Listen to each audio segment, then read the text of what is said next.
Ladies and gentlemen, thank you so much for joining us today. It's a very, very important discussion that we want to take forward today. Underwater Domain Awareness Framework for the effective realization of the SAGAR vision of the Prime Minister. I'll request Air Marshal Gokhale sir, Bhushan Gokhale sir, to give his welcome speech. Air Marshal Gokhale sir has been the Vice Chief of Air Staff and he's now the Director of Center for Advanced Strategic Study, our esteemed partner for this event. Air Marshal Gokhale sir.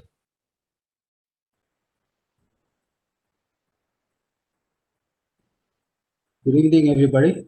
This is Marshal Gokhale, the Director of the Center for Advanced Strategic Studies, Pune. It is based in Pune University and started in 1992. One of the was Admiral Natkarni. And of course, today we do a number of programs on this India.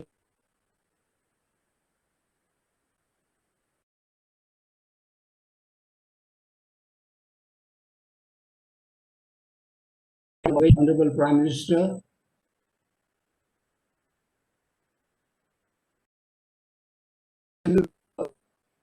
we have a possibility, maybe from one of our neighbors, of creating a similar unsinkable carrier on the west coast at the Lakshadweep, where also there is going to be a cable laying shortly. I think the blue economy is becoming a very important, especially after having exploited almost everything on the earth. And in fact, other issues of security also come in, the maritime security. And I think in that we have SAGAR announced by the Honorable Prime Minister doctrine, which I'm sure Ambassador Mohan Kumar would be speaking in detail about. And then, as we know that the ocean governance also becomes a very important issue, especially when you find some of the powers B don't even listen to some of the agreed frameworks of UNCLOS or ICJ ruling, and therefore governance as an issue becomes very important. There are also issues of environment, there are issues of over-exploitation of oceans, there are issues of oil slick, which just happened in the Maldives recently, which at the moment they all are battling with. And likewise, there are many issues which I'm sure that this August gathering will be able to tackle. There I can see a number of very eminent speakers here. We have Ambassador Vijay Gokhale, Ambassador Mohan Kumar, we have Admiral Karve, we have Shri Shastri, who's on ocean governance, and of course we have Commodore Rajan Veer, and co-host is Commodore. With this little introduction, let me hand over to Das to continue this forward as he is working very hard on especially. So because I think what I hear from him is that not much studies have been carried out in our Indian waters, whether it's on the Indian Ocean or whether it's in the Arabian Sea or the Gulf, but it has more happened in the Pacific and Atlantic, and I think we need to give a very good hand to him to how to carry this entire exercise forward. So with this, I hand over to Arnab Das. Thank you so much, sir. I'll be presenting a small presentation, few slides to explain how we have conceived this UDA framework.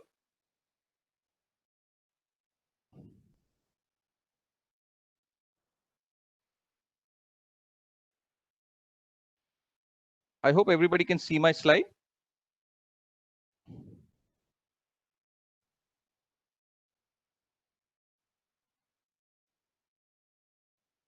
Yashwant, I'll do it. You're not required. Yashwant, I will do the thing.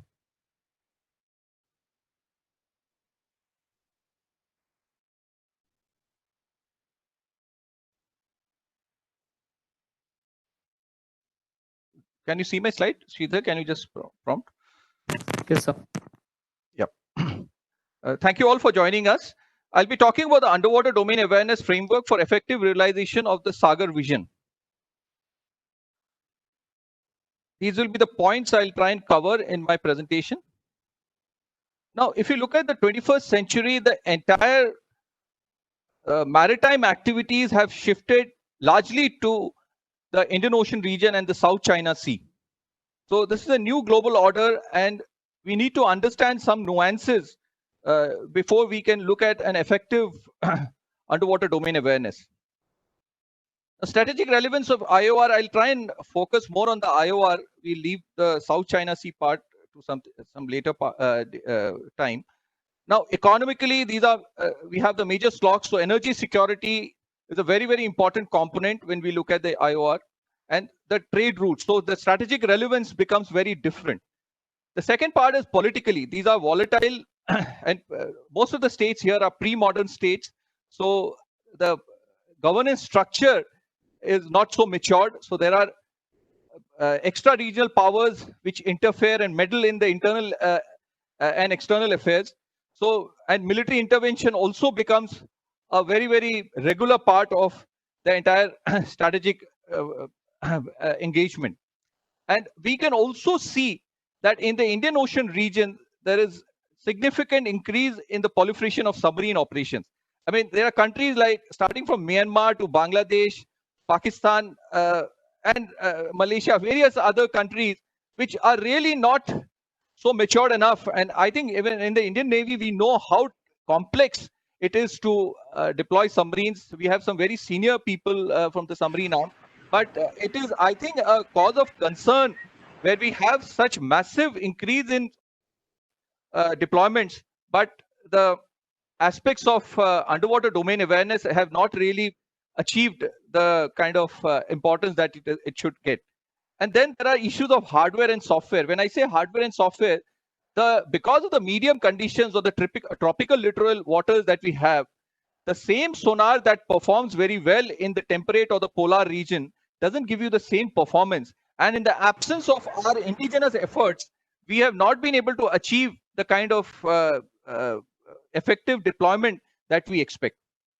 Now, the Indo-Pacific strategy is well known, and you can see the entire Indo-Pacific strategic space is spread over the tropical region, what I mentioned. So it does require a very, very different kind of understanding, and the methods or the techniques that were used the typical underwater technology development happened during the Cold War, and whatever capabilities that we developed then have not are not relevant to the present time, or it is not relevant to the Indo-Pacific strategic space because the tropical waters are different.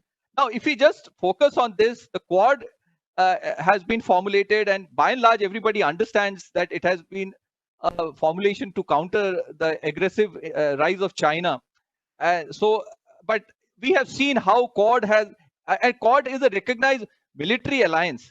So again, we have seen that it has had its ups and downs since the time in the last decade that it has come up. I mean, the whole concept came up, and the another important thing is that India's centrality in the whole Indo-Pacific. So India has been given a very, very important position in this, but it has its impact on the Indo-China relation because more India participates, then it has to deal with China in a very different way.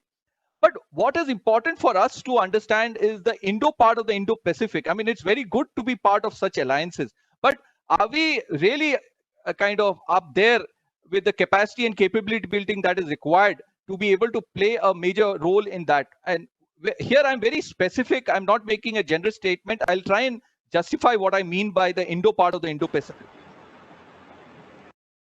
Now, India in the 21st century is a different India that we all recognize and probably should recognize, even if we are not. I mean, it's a maritime India that we talk about. I mean, post-independence for a very long period, I think the maritime domain did not get enough importance. But probably towards the end of the last century, the Navy also got its due, and the government started taking Navy seriously. And that's when Navy started looking at its perspective plan, and then Navy started projecting. And then early part of the century, we also have the military maritime strategy. The second is a nuclear powered nation with no first use. A credible second use capability is definitely a strategic submarine. And there are a whole lot of aspects that need to be looked at. I will not get into the details of this, but a strategic submarine deployment has a whole lot of issues that we need to be aware of, and definitely there's a lot of capacity building that is required. We are now operating an aircraft carrier of a very different size. So underwater security of the aircraft carrier itself is a major issue. There are aspects that need to be looked at. I'll not get into the details of this. Some of it is probably of highly classified nature. So by and large, the maritime capacity building will require a very different look and a different approach. And so having the military maritime strategy, we are aware of the MDA that has been started. Even in the US, post 9/11, the maritime domain awareness concept got a lot of attention and a lot of effort was put in. But somehow, because it remained a security-driven thing, the participation of the other stakeholders was not so much. And similarly, even in India, after the 26/11, again, MDA became a very, very important component. Oh, my presentation.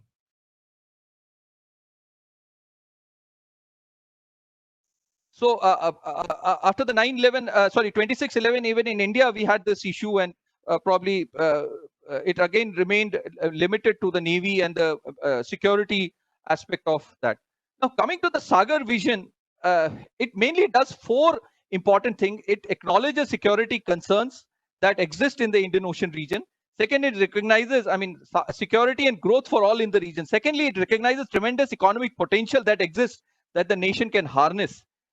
And the third is that we need to kind of bring together the nations in the region so that we are able to take care of the meddling by the extra-regional powers. And India does need to play a very, very important role, or the leadership role is expected out of India. So for me, the takeaways are these four, and I'll try and see how the UDA can address these issues. Now, when we talk about growth, sustainability becomes a very, very important aspect. And with the increasing maritime activity, these are becoming a common occurrences. Like first picture that you see is a 40-feet blue whale that was stranded in May 2015. The second is a 50-feet bride whale that was stranded in September 2016. And the third is 90 pilotless whales. The first two are in the west coast. One is south of Mumbai and the other one close to Karve. And the third one that you see are 90 pilotless whales that were stranded off Tuticorin. Now, if you look at the habitat of the big whales, the bride whale and the blue whale, they are not supposed to be seen north of Sri Lanka. But this, I have done a detailed study, and I've published a very detailed journal paper on this, on the first two incidents. This is attributable to the anti-piracy operation that was started in 2009. The entire shipping lanes got shifted, and this had a tremendous impact on the migration of these big whales. And this is attributable to that. I've given certain figures, and this is a published paper some 5 years back. I'll request any participant is interested may kindly have a look at that, and I'll be happy to share it with you. So, the sustainability should not become a casualty in our drive to attain growth. Now, we have a military maritime strategy, but a military maritime strategy on its own will not be able to get enough support from the other stakeholders. So whatever we do, we have to have a more comprehensive approach where we are able to take other stakeholders together. I'll try and explain this a little more when we go forward. Now, when we look at Indian Ocean region, I think this map is something inescapable. Our position is absolutely, we cannot do away with this. And so playing a leadership role is, I think, inescapable. Now, one important aspect we must understand is the tropical region that we talk about. There is almost 60 to 70% degradation of the performance of a sonar in our waters. We have had cases in the Navy also. So when you have such massive degradation in a performance, the deployment of asset become that much more. We are talking about almost 5 to 6 times more assets to be deployed to survey the same area. Now, if with our own effort, indigenous effort, we can even double this performance, I will not be able to give you the numbers, but if we can even double the performance, we can actually reduce our asset deployment by half. But having denied this to our adversary, we have a strategic advantage of 4 times. So I think there is requirement to increase our underwater domain awareness to be able to get strategic advantage over our adversary in our waters. So that is something we need to definitely keep in mind. So firstly, the challenge that is there and also the opportunity that it provides. Now, broadly speaking, the underwater domain awareness concept or the framework is nothing but to have ways happening below the surface of the water. Now, going forward, who are the stakeholders who are interested in this? The maritime security apparatus, whether it is defense or security, I mean, whether we are talking about internal security or external security, there's a tremendous requirement to have underwater domain awareness. The second is the blue economic entities. We are still not using the best technologies in our efforts in blue economy. And there is definitely, because most of our efforts are imported technology and there is not much of indigenous development. So definitely we are not able to tackle the unique characteristics of the Indian Ocean region or the tropical littoral waters that we have in our waters. Environmental regulators and disaster management. There are still a whole lot of aspects, particularly my book that was published in 2017 talks about something called acoustic habitat degradation. I mean, the stranding of whales that you saw is part of the acoustic habitat degradation. We all know that sound is the only signal that propagates underwater. And having said that, marine mammals also use sound. And with so much noise increasing because of the maritime activity, their habitat gets disturbed. So we call it acoustic habitat degradation. There is hardly much of work on that front, and there is definitely tremendous scope to contribute to that. And definitely disaster management is something we need to look at. And science and technology will definitely remain the driver for any such effort or any such initiative that we want to talk about. I'll quickly just elaborate on these aspects a little bit. I mean, one is the defensive role where we want to detect an adversary in our waters. So there is definitely a lot of work to be done. Navy is definitely doing a lot of work. But I think if we can expand the scientific scope, a lot more people can contribute, or the scientific community can contribute much more. And this will be larger part of the underwater domain awareness that we can build. The second is we have a strategic submarine. How do we effectively deploy our submarine? There's a lot more that we can discuss on this and needs to be done. We had this Kasab incident, 2611 is still very fresh in our mind. So what kind of, I mean, that happened through surface. There was a surface boat that came, but is the next attack going to be from the surface? And one can imagine if there is an underwater, and we are all aware underwater drones and all these things can be extremely asymmetric in their effectiveness. So we definitely need to look at that. The fourth that you see is migration. Now with the sea level rise, there is going to be large scale migration in the next 5 to 10 years on our east coast. And we definitely need to look at this in a very, very different way.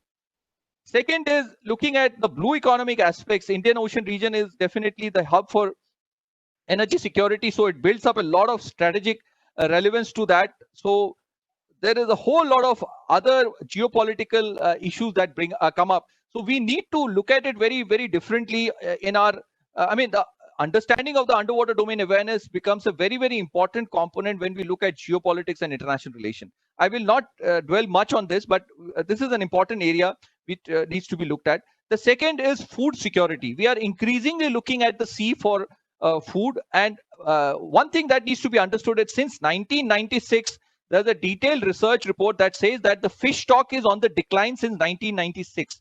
But on the other side, the bycatch, you're looking for a specific species and you put a big trawler and big net and pick up everything and throw the rest. That is of the order of 80%. How do we bring regulation? How do we bring enough technology into the fishing that we have in the country to manage this? I mean, one end there's a depletion and the other end the wastage is very high.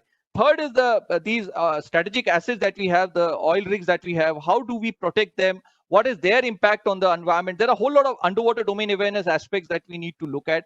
And this has to be done on a very, very comprehensive scale. The fourth is the undersea mapping or undersea mining. I mean, I've just tried to represent all of them together. I mean, we have a location in the South Indian Ocean region. But I think, I mean, International Seabed Authority has given us a location, but we have really not been able to do much on that. So, I mean, as a nation, I think a lot of work has happened. I mean, it would be wrong for me to say that, but I think more and more people need to participate to make it at the level that it is expected from a country like us. The third is the environment and disaster management. With the increasing activity, there is a lot of acoustic habitat degradation that is happening. So, but this is something we have to be very, very focused, because sustainable growth is a very, very big concern, and particularly in the Indian Ocean region, we are yet to look at the regulatory aspect. The fourth is the disaster management. This is the picture of the Fukushima disaster that happened. They could even shut down a nuclear plant because of it will be too much for me to say that we can prevent a natural disaster, but with early warning or with better systems, we can definitely minimize the loss of life and property. So there is a lot of focus that is required on this, and we see that enough natural disasters are originating from the sea. The fourth is the science and technology aspect. Our understanding of the ecosystem that exists is really not up to the mark. There's a lot of work that needs to be done. Unless we understand the various components of ecosystem, how they interact with each other, we will never be able to navigate sustainable growth. So a lot of work is required. Science and technology efforts are required to understand the ecosystem and the various components of the ecosystem to take it forward. The second picture that you see is now, if we need to create underwater domain awareness, even if we just talk about the EZ, we are talking about a 20.4 lakh square kilometer of area. I mean, with 7,500 kilometers of coastline. But can we put sensors all across? We cannot. So we need to build a smart system with a lot of data science and AI and such kind of tools to build the larger picture. Any vessel of opportunity should be able to give us data, and we have to build this up at a national level. It cannot be done by individual stakeholders. And unless we do this, this has to be a national effort. We will never be able to take it forward. I mean, the last two pictures you saw were, I had participated in an ocean cruise a research cruise in Japan, two of them. And they have a seamless system where the academia and the industry and the user, they participate seamlessly. And a lot of contribution of science and technology happens through that way. And we have such a huge young population. They can contribute to this whole UDA framework in a very, very comprehensive manner.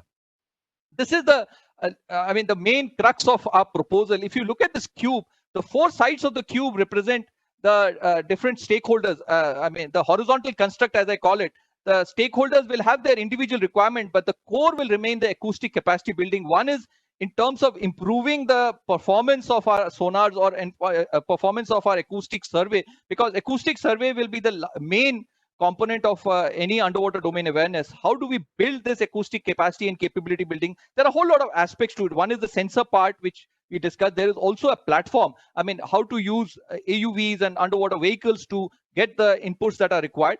The second is the vertical construct. I mean, by and large, we are seeing that a lot of our regulations are coming from somewhere else, where the conditions are very different. And it is a top-down approach. We come down, but it has to be a bottom-up approach where we do a lot of sensing, understand our condition in every possible way. Then only we can kind of do application-specific analysis and come up with effective regulations in our waters. If you look at this construct, the various small cubes that you see in the larger cube are, we also have a huge issue of young India and the demographic dividend. So we can all put them together. It's a multidisciplinary framework that we have built up. Students across the country in various disciplines can come and join this. And we run a various multiple programs in the last 3 to 4 years. MRC has done multiple student programs. We do these summer internships and summer schools, as we call it. And a lot of students have come and worked with us. We have a regular inflow of bright students from BITS Pilani who do various projects. At any given point, we are doing at least 40 to 50 projects of different kinds. And I'll request all the participants to please have a look at our website and see what these projects are. They're very interesting. They look at very different aspects. The task at hand is very well known. So just to give you a sense of what MRC is, just one more slide. It's a technology. We call ourselves a technology-driven think tank because technology is a very, very important aspect. And we focus only on underwater domain awareness. Maritime is a very, very big topic and a big area. We cannot touch everything. So we are very focused on underwater framework. And we try and look at policy, technology, and also the human resource aspect. So a lot of students participate with us. We are engaging with various government agencies, and we are keen to interact with many more people to make a contribution on this domain. So my very quick points for way ahead. The Indo part of the Indo-Pacific has to be understood, and I would request if there could be a study group with senior people who understand the various aspects other than me to look at the UDA from a very comprehensive way. We are trying to connect UDA. Last Wednesday on 19th, we had an event on UDA and ocean governance. We had speakers from all over the world looking at various aspects of that ocean governance and how UDA can contribute to that. This time we are looking at the SAGAR vision, and we will continue to look at various aspects. So Indo part of the Indo-Pacific means that we need to understand our condition and how we are different. So then only we'll be able to make a contribution. The second is I would request that we should look at UDA fellowships so that multidisciplinary students can come in and understand the subject, and at some point they will be able to contribute. We are anyway doing every year, we at least have 100 students going through us, but I think this has to be done at a much bigger scale. The country is big and the aspect is very, very important. SAGAR and the underwater dimension, I think the underwater part has not yet been really discussed at the right level. So this probably becomes an initiation. I'm very thankful to Ambassador Vijay Gokhale for having covered UDA in one of his recent papers in Indian Express. But I think we need to take this forward, and we are very keen to work with all of you. A UDA framework could become an agenda at the IORA, and these forums are very important. So this can become a diplomatic tool where we can engage with our neighbors and also kind of give them science and technology support in taking it forward, so that this will become a rallying point for all of them too, and this will minimize probably the extra regional powers who are trying to just sell hardware to them. So the hardware and the software is very important. Probably we may take a long time to get control over the hardware part, but definitely in terms of software, I think nobody better than India to take this forward. And MRC is happy to contribute as a nodal agency. Thank you so much, sir.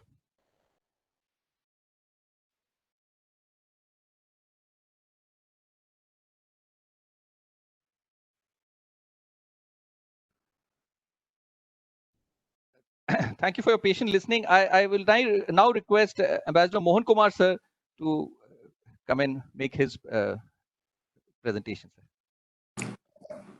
Thank you very much, Colonel Das.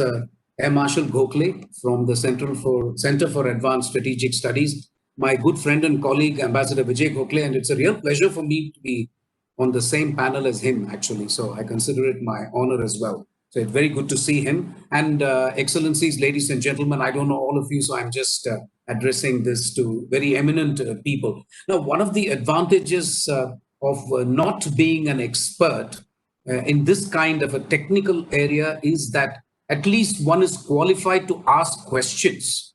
So my intervention, if you like, for about 10 or 15 minutes, Colonel Das will be full of questions and interrogations, and I will very happily leave it to people who are infinitely more qualified than me to respond, because that's the only thing I can really do. But at least some of us are, I think, equipped to see the big picture, and I will try my best to do that.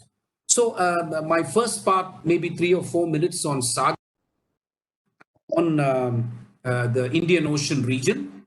Next, the issues that we are going to face, really, in terms of economics and security in particular. And my last part will be some really out-of-the-box thinking. Some of it may just not be a workable proposition, but in any case, these are precisely the fora in which one can be frank and one can really float these proposals. If it works, it works. If it doesn't, it's fine. But at least we should try, especially since, Colonel Das, I'm grateful to you for painting a sober assessment of the situation, rather than going gaga over the whole thing. I think you have introduced sobriety to the assessment, which is good, because I think that's the first step really to acknowledging that we have a long distance to traverse. So I'll begin with SAGAR. I don't think I'm going to, really inflict on this audience what SAGAR means. All of you know this. This has been in the public domain for 5 years now. But I see SAGAR as a vision for the Indian Ocean region. And I think the Indian Ocean region is, for me, really 40% of the global population. And India is one of the largest country, which is actually among these 40 littoral states. So that makes it, as you rightly said in the map, India is also bang in the middle of the Indian Ocean region. So the Indian Ocean region, for me, at least in my intervention, will denote, let's say, Persian Gulf to the Malacca Strait, broadly. I mean, if I can use that definition. And everybody knows the Indian Ocean region is 2/3 oil shipments, 90% of India's trade by volume, 90% of energy imports. So I'm not getting into that. Fundamentally, it means the sea line of communication is actually of existential interest to India. If you actually block that, then we are finished, frankly, because your trade and your oil shipments, everything comes to a standstill, which is, of course, true for the other littoral states as well. SAGAR, in my view, throws up the following questions. As I said, I will now move to the questions that it poses. One is the economic website. The economic aspect. And you rightly pointed to blue economy. I would like all of you to take a look at the RAS website. We were one of the first to come up with a blue economy paper in 2015. It's still a good paper. It clarifies the concepts and so on. But for me, I remember attending a meeting, and I hope I'm not betraying any secret, in the Niti Aayog. And RAS is one of the nodal agencies for doing blue economy. The first question we were unable to answer is, what is the universe and value of the blue economy in India? This was such a difficult question to answer because we've got coastal states, we've got marine, shipping, we've got fishing, we've got tourism, so shipbuilding, ICT. So there are a whole lot of things. It was very difficult for people to understand. So I hope we've gone some distance in Niti Aayog and at least trying to understand this is the extent of our blue economy.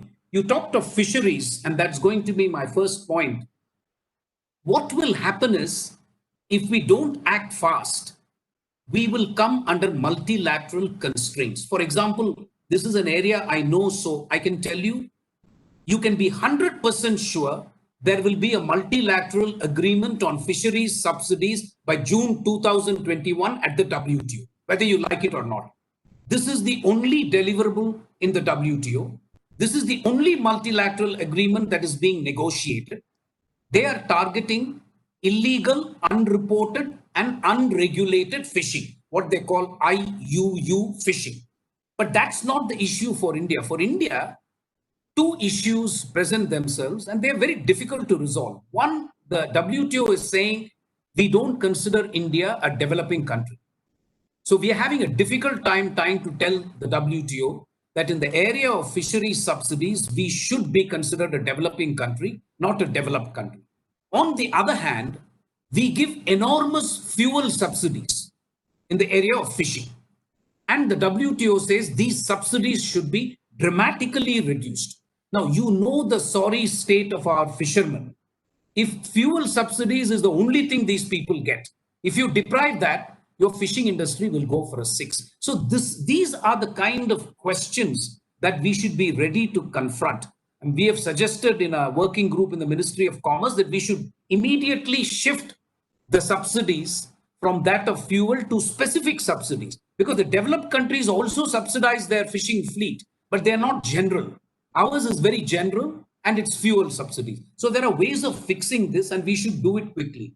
The second economic aspect is you need to take a look at the polymetallic nodules, as they say, which are present under water, which contain a lot of magnesium, cobalt, and other very precious resources. And some of it can even be rare earths.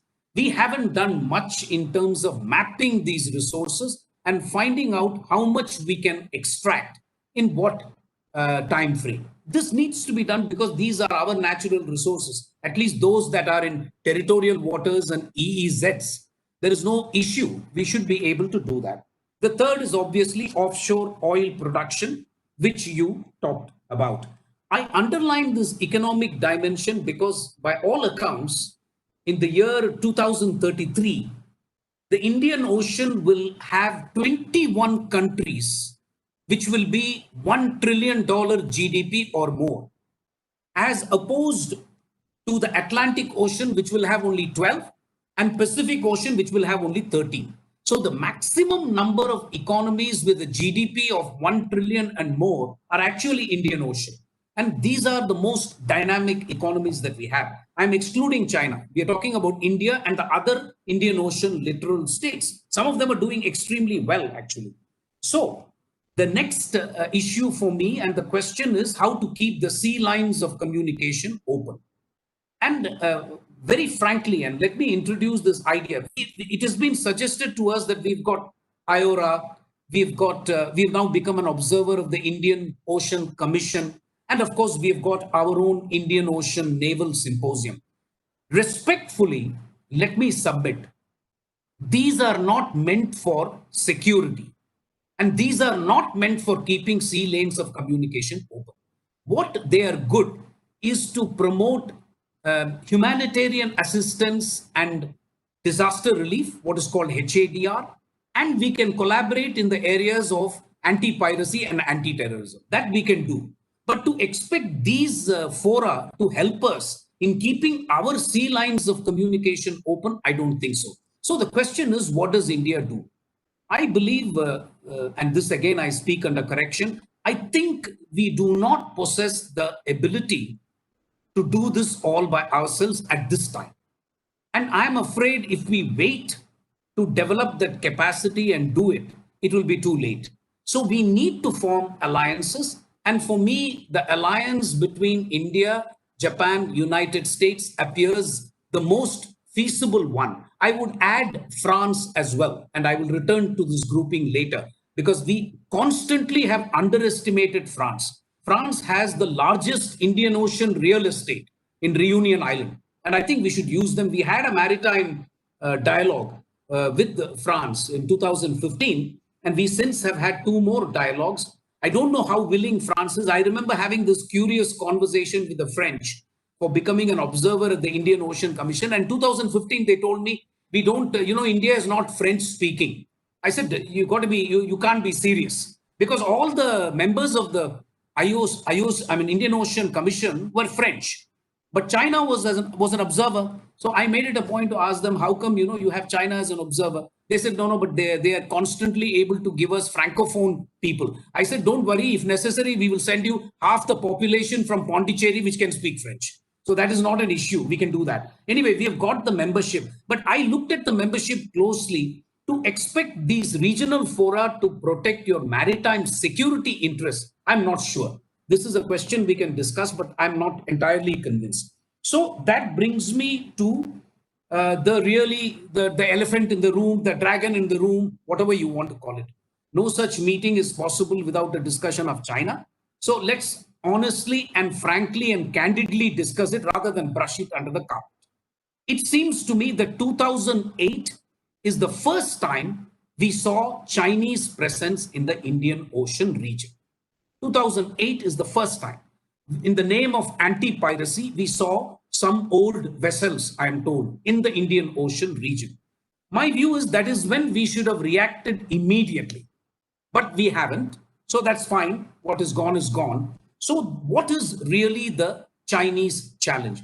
For me, the Chinese challenge is since 2008, there is no reason for me to believe that the Chinese have reduced their presence. If anything, they have increased it. Their naval strength itself has increased by 100 ships over the last 3-4 years. So what do you do with a China which is now looking at unmanned artificial intelligence supported submarines? This is what they are talking about, China, which is, it will be unmanned, it will be artificial, it will be based on artificial intelligence, so it will be silent. And it will have these submarines in the Indian Ocean region for picking up vital data. So that's one. The other technological development that we must be aware is that the United States, US has contracted Martin and Boeing, Lockheed and Boeing, to make known as extra large underwater unmanned vehicles, what they call XLUUVs. So it is time we at least looked at this. We boast of a very close strategic partnership with the United States. We talk of Quad. I think let us talk of at least one such vehicle for us as soon as it is available. Because this is where I want to say, if you put aside anti-terrorism and anti-piracy, SAGAR is actually about underwater domain awareness. It is not about above water. Above water, nobody cares really. If I'm talking of blue economy, it's underwater. If I'm talking of security, unmanned submarines, it's underwater. Everything is underwater. So SAGAR really has to be somehow very intrinsically related to underwater. The use of Andaman Nicobar to me seems crucial. And if we can talk of the connectivity between Aceh and Andaman, that should be done. Also, the development of the port city of Sabang in Indonesia, it has got caught a little bit in politics and polemics. But if we can do something there, I mean, Ambassador Vijay Gokhale will know much more about this. But I think these are worth pursuing. I would also say, instead of hyping the Andaman Nicobar issue, if we can quietly accomplish things, that would be better. You don't need to advertise it at all. I think it is in our interest that we go ahead and do this, frankly. And my other point is, it is a source of some disappointment for me that the Navy, which used to get 18 or 17% of the budget, is now getting 12% of the budget. That is simply absurd. I don't understand. You know, I understand the army is important, the Air Force is important, but somehow we have to get more resources. And I think I see so many people from the Navy sitting here. Somehow you have to form a lobby where I think you need more resources. If there is one wing which is genuinely starved of resources, I think it is the Navy. I have a couple of proposals. One, you have the 5 Eyes arrangement, which, if you don't know, is about Australia, Canada, US, UK sharing information, which is intelligence information above land. I would like to have a 5 whale, a blue whale or a whale approach, where India, US, Japan, Australia, and France must begin sharing information underwater in the Indian Ocean region. I don't see why they should not help us. I read something yesterday, so I speak under correction in front of people who are qualified, more qualified. But the fish hook system that the United States and Japan have, which is, I'm told, based on something like a sound surveillance system, what is called SOSUS. I'm saying this on the basis of what I read, so please don't assume I know much more. But I do know that it is important enough for us to at least ask them why we can't be part of it. I know the SOSUS system right now deals only with East China Sea and South China Sea. But I think the Indian Ocean region should be of as much importance, at least to United States, if not Japan. And I think we should make a bid to tell the United States that we need this. No, the worry I have is we seem to, Indian Ocean, we were lucky, was not contested till 2008. The problem is that until 2008, we had nothing to lose. Now I am afraid that every year we don't do anything, it will be that much leverage you lose. Because I don't think other countries are going to keep quiet. I was concerned to hear, Colonel Das, that you said even Bangladesh and Pakistan have started, using submarines and so on. I just ask you a question. Do you think they could be doing it for somebody else? That's my worry, especially Pakistan. Could they be actually acting on behalf of others? That is the other worry I have. But in any case, we can't really, we can't discount the Chinese presence. And to me, that is the real concern. And as I said, we are not able to do it alone. We will talk about it, and that's fine. And maybe some point of time in the future, we can do it all by ourselves. But I think right now we need alliances. That's my strong view. At least a preventive alliance, which at least does not allow encroachment by China. That is something that we should seal immediately, because it is an existential interest, frankly, in the Indian Ocean. I had only one other point, which was about, you have this classification in the UN Convention of the Law of the Sea in terms of territorial seas, exclusive economic zone, and then the continental shelf. Again, I am not entirely convinced that we are using all the resources there. And I'm not talking of territorial seas, because there you can claim, except for innocent passage, the resources are all yours. But in the case of exclusive economic zone, you need to be careful that others are not actually extracting resources which are legitimately yours. And then high seas, it's actually first come, first serve. You've got an international seabed authority in Jamaica, and you've got an enterprise. But I find that we have not made too many applications. I don't know why. We should be making as many applications, even preemptive, to say that we want to explore this particular block. If you don't do it, then you are allowing an opportunity for others to do it. So I would say that this is another thing that we should be looking at very closely. So I would conclude by saying that for me, the name of the game is really UDA. And so I'm extremely happy that you've chosen to have this seminar on underwater domain awareness. When Ambassador Vijay Gokhale first wrote the article, I must be honest to admit that I was thinking it's one of those esoteric subjects. I had not heard about it so much. Now I realize SAGAR doesn't make any sense without UDA, frankly. You can do whatever you want about port. You can do whatever you want about his disaster relief and humanitarian assistance. But if I'm not getting bang for my bucks, either in terms of economic resources or in terms of my security not being jeopardized by submarines, then what is the use of this saying we are centrally located in the Indian Ocean region? It makes no sense. So frankly, I don't really see the necessity to link it. SAGAR really will remain on paper and will remain a vision but for UDA. So I would like to again thank you for having this as a subject, and thank you very much for having me. Thank you. Thank you so much, sir. It was, I think, extremely comprehensive and very exciting to hear you, sir. Thank you very much, sir. I'll now request Admiral Karve, sir, to please say his presentation.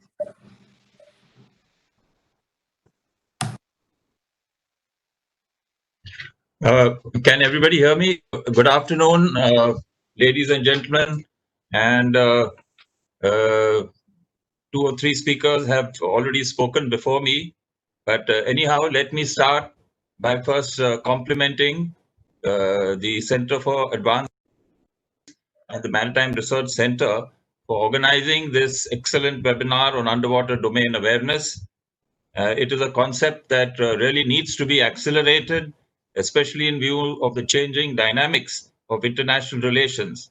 And these have a bearing on our national security.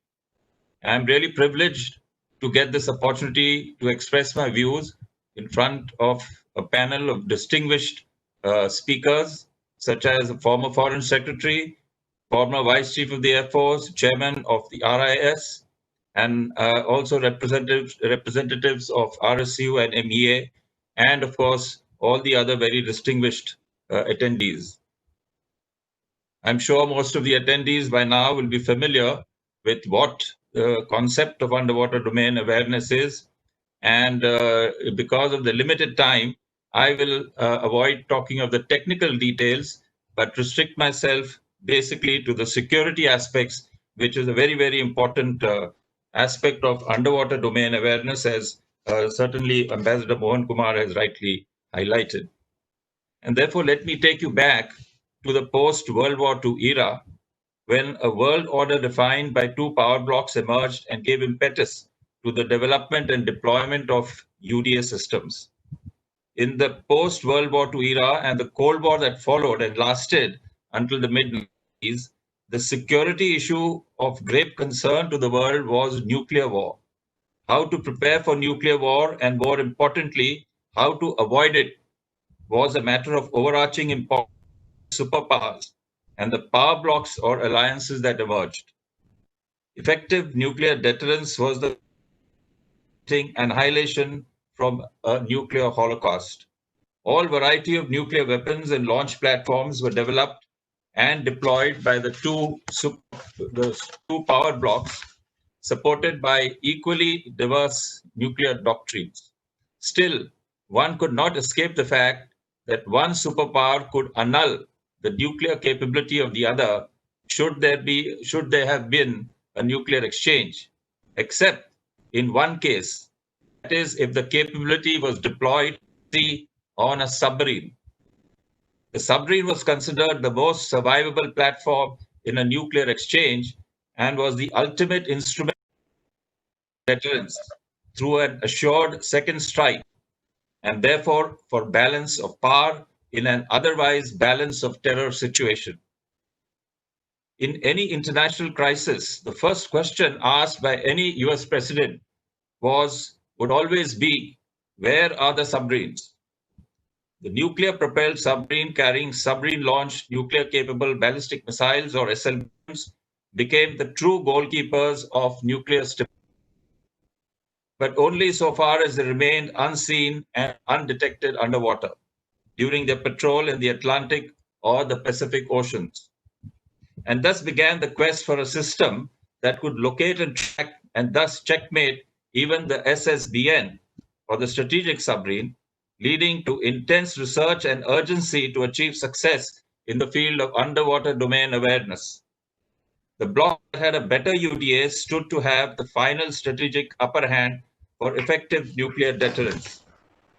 And the NATO took the lead by developing and deploying the first undersea network of sea missiles called SOSUS, or Sound Surveillance System, in the cold and deep waters of the Atlantic, in the gap between Ireland and UK, famously referred to as the GI-UK gap. The area was chosen since the Soviet SSBNs and SSNs had to perforce transit through this gap to reach the wide expanse of the Atlantic. Once there, it was extremely difficult to locate them. The seabed network was complemented by constant presence of NATO ASW surveillance aircraft overhead and by ASW ships on patrol in the area. Surveillance towed arrays and tactical towed arrays, which are 2 to 3 kilometer long tubes containing acoustic sensors towed behind slow-moving ships, integrated with low-frequency aircraft dropped and monitored sonobuoys, and the seabed-based SOSUS became key components of the UDA system architecture during the Cold War. Search, track, monitor, and if required, to address the threat from that final bastion of nuclear deterrence, namely the SSBN, or the strategic submarine. Developing this kind of UDA required untold resources, enormous disciplinary research effort, constant 24/7 surveillance, worldwide deployment by Western navies, etc. All of this was possible because of the collaborative effort of all countries in the Western Alliance. But the results paid off. Real nuclear deterrence was achieved and catastrophe was averted. With the end of the Cold War and economic collapse of the Soviet Union, its SSBN fleet was rapidly decommissioned. Consequently, the importance of UDA for nuclear deterrence also reduced. More so since UDA was extremely resource intensive and therefore unsustainable for long. With limited number of Russian SSBNs, the reason for maintaining a robust UDA had almost vanished. But today, the rapid rise and expansion of the PLA Navy, especially its strategic submarine fleet, has kindled renewed interest in UDA. Equally, China too has deployed its own UDA. The world order, which was bipolar during the Cold War and multipolar in the years since then, is now seen to be slowly realigning into a bipolar system again, with the US as the status quo power and China as a revisionist or rising power. One trying to maintain its position and the other trying to challenge it. The COVID crisis has accelerated the desire of China to achieve its dream of becoming a global power much before the earlier planned target of 2049, the centenary year of the formation of the communist state. Even while economies have been devastated, so poverty and government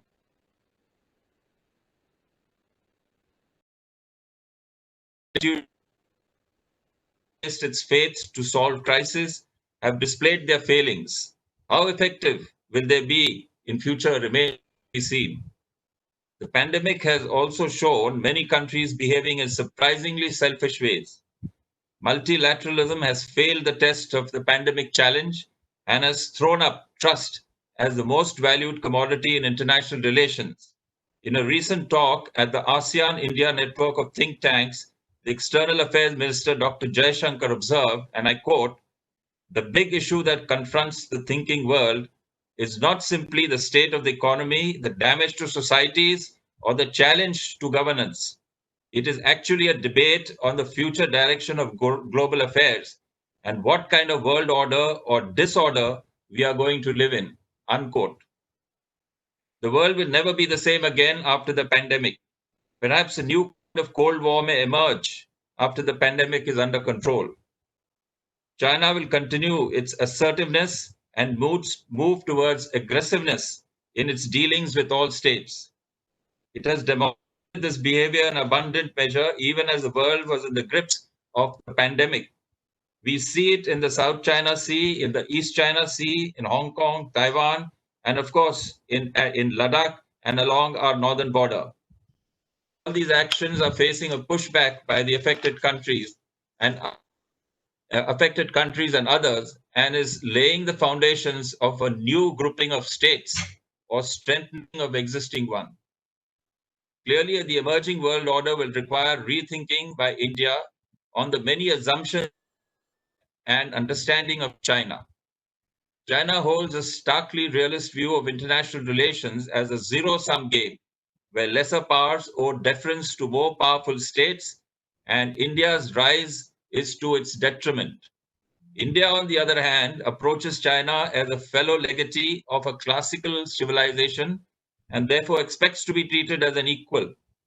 Can we continue to maintain this approach when it comes to national security is the question.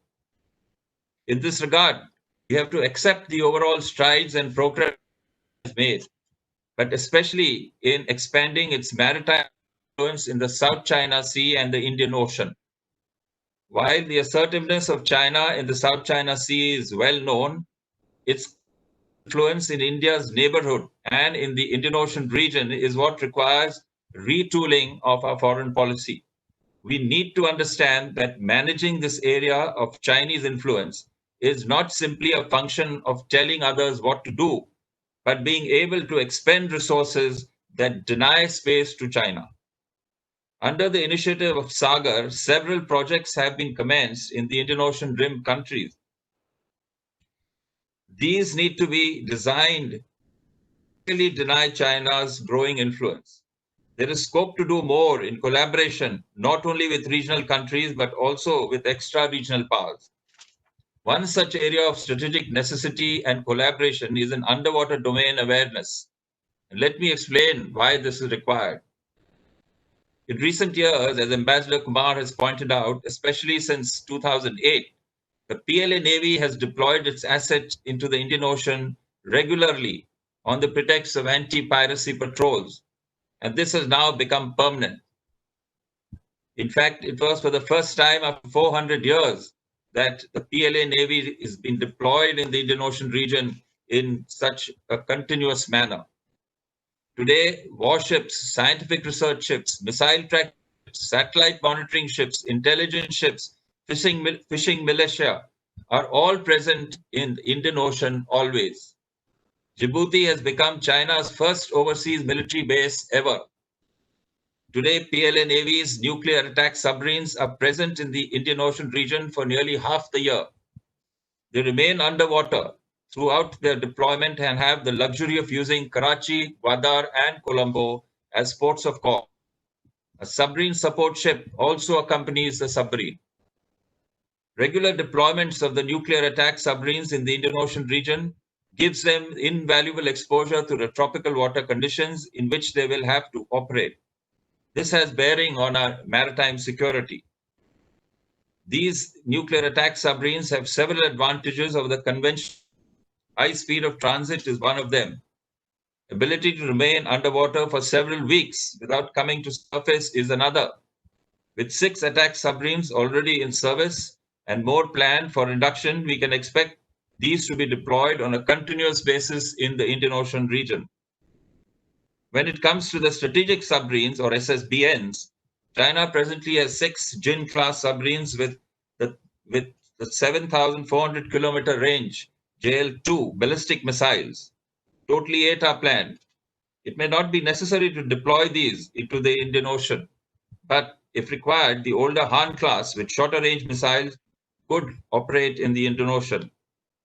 Thus, the possibility of both SSBN strategic submarines and the SSN, the attack submarines in the Indian Ocean is very high. But today the concern is not limited to submarines alone. As mentioned by earlier speakers, the unmanned underwater vehicles have been deployed have been developed that are extremely versatile and can perform many surveillance tasks such as intelligence, mapping the seabed, monitoring the ocean parameters, search for objects, sonar surveillance, search and rescue, and much, much more. The UUVs can be launched many hundreds of kilometers off the coast from ships remaining in international waters where nobody can do anything to them. China is a leader in these UUVs. These UUVs, China claims, are developed purely for scientific research, but it is obvious that their use for naval applications is already happening. It is a matter of time that these UUVs will be deployed in the Indian Ocean also, and this will definitely be detrimental to our maritime security. In 2016, one such US Navy UUV was seized by the Chinese when it was found to be operating close to one of the Chinese islands in the South China Sea. China is also far ahead in the development of UDA. A project called the Underwater Great Wall has been in operation since 2015 in the waters of the South China Sea, outside the submarine base in Hainan Island, and the deep waters of the Pacific to monitor submarine activity of the US Navy base in Guam. It requires a well-developed maritime domain awareness structure to be able to locate, track, monitor ships and submarines in the ocean. I'm happy to inform that we have now a very robust MDA in place through which the surface, but not the below water domain of the entire Indian Ocean region and even beyond has become completely transparent. We know the coordinates of and other details of all ships, perhaps nearly 10,000 of them in the Indian Ocean region on a 24/7 basis. However, many years of patient pursuit of developing cutting-edge technologies, organizational restructuring, effective training, and interagency cooperation was required to reach this level of competence. In addition, the intergovernmental cooperation for exchange of white shipping information has also been a major boost for our MDA. Today, the International Fusion Center set up at Gurgaon has become one of the most admired MDA centers in Asia. It has strengthened India's maritime security manifold. Underwater domain awareness, which is the below water component of MDA, is also required for national security and is the next logical step that must be pursued to complete the missing piece in the MDA. Like the MDA architecture, the MDA-1 will also require massive investment in technologies of underwater sensors, whole of government approach, interagency coordination and cooperation within India, and collaboration with other countries as well. The net result will be better awareness of submarine and UUV deployments in the Indian Ocean region and resultantly further strength of maritime security. Currently, this is a weak area and is a chink in our maritime defense armor. But UDA is not only about maritime security. It has scientific, economic, and political benefits as well, and benefits for the blue economy also. The research required for developing UDA architecture will have spin-off for benefits for meteorology, oceanography, marine sciences, marine biology, and so forth. Technologies developed in the process can command lucrative markets. A strong UDA will send a message to others of the technology and scientific capability of India, thus having political and diplomatic benefits similar to the status achieved by our space program.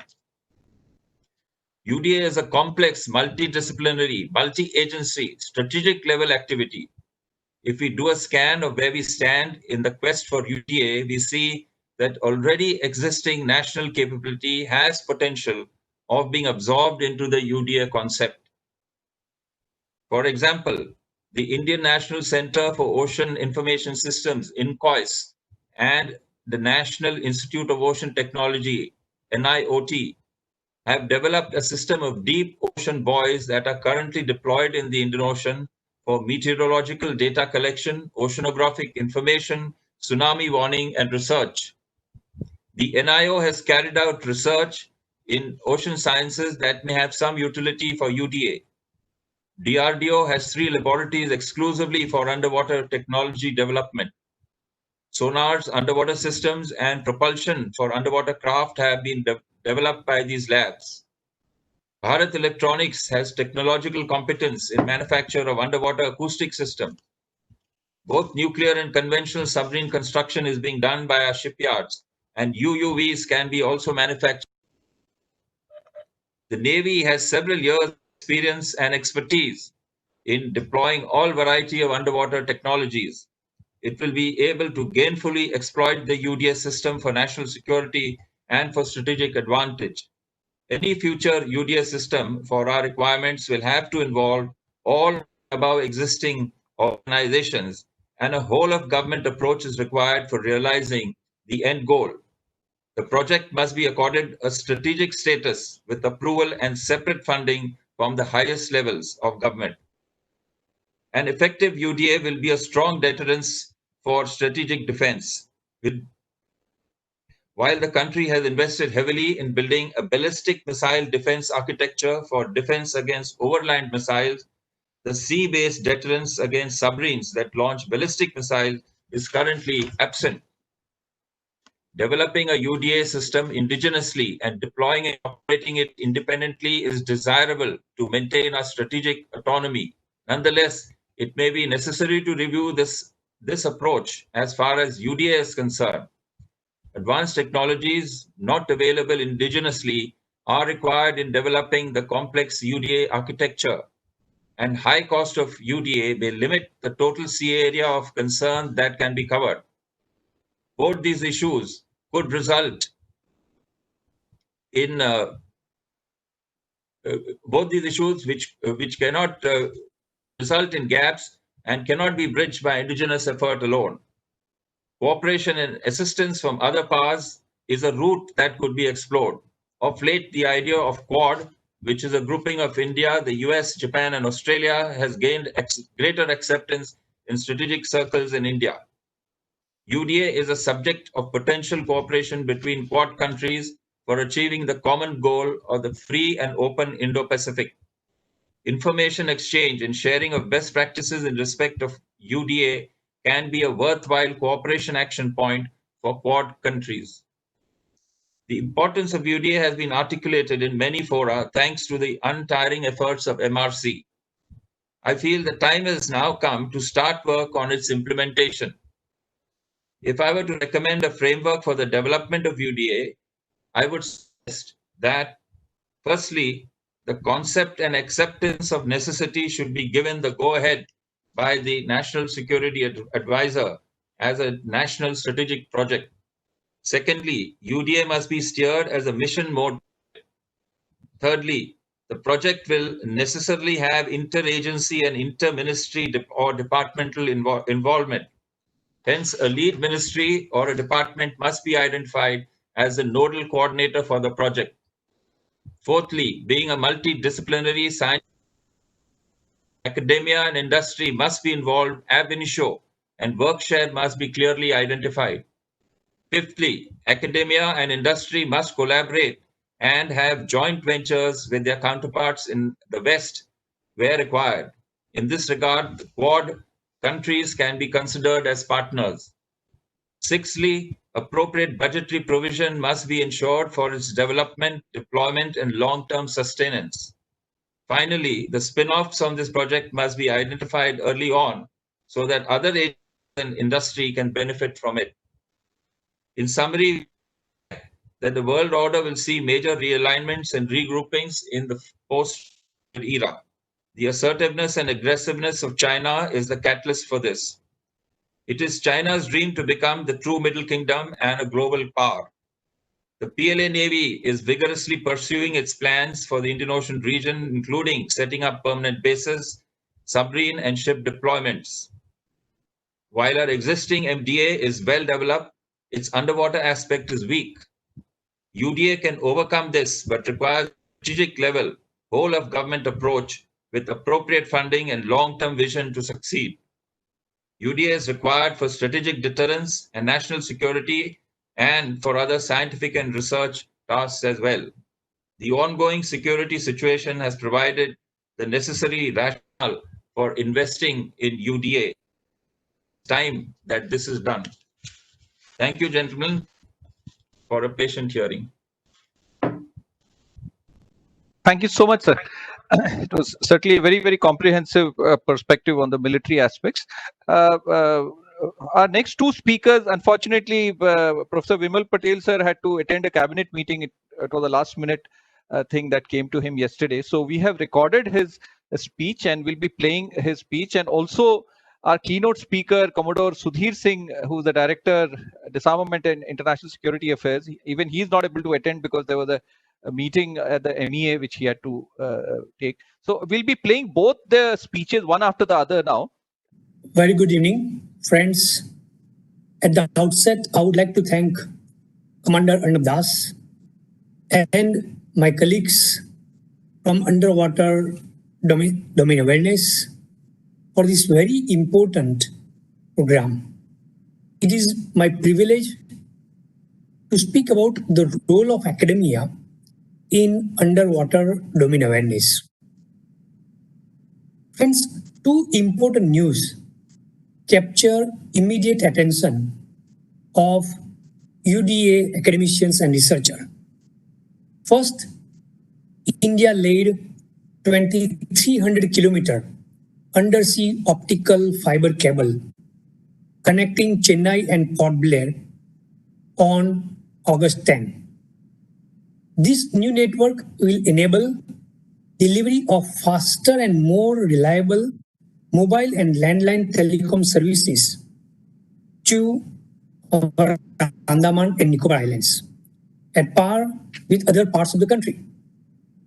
Secondly, I believe sometime on 10 or 11 January 2020, it was announced that ARCOM will build 68,000 kilometer submarine cable aiming to generate revenue of $1 billion a year. And this network will provide options to extend connectivity with Southeast Asia, covering the Bay of Bengal, Indian Ocean, West Asia, Northern Africa, and other locations in the Mediterranean. Thus, in terms of finance and economics, in 2020, UDA is now absolutely essential. UDA is essential for national security, blue economy, marine environment, and disaster management. Coincidentally, all these are at the cusp of transforming India's security and economic destiny. SAGAR Mala, or port-led development, which speaks of billions of dollars investment, will be bereft of long-term benefits, but for lack of UDA academics and research. We need to study the threat of submerged improvised explosive devices deployed as sea mines.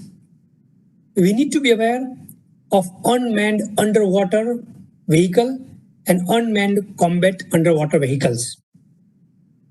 Last week, there was a discussion on terrorism and organized crime in the UN Security Council.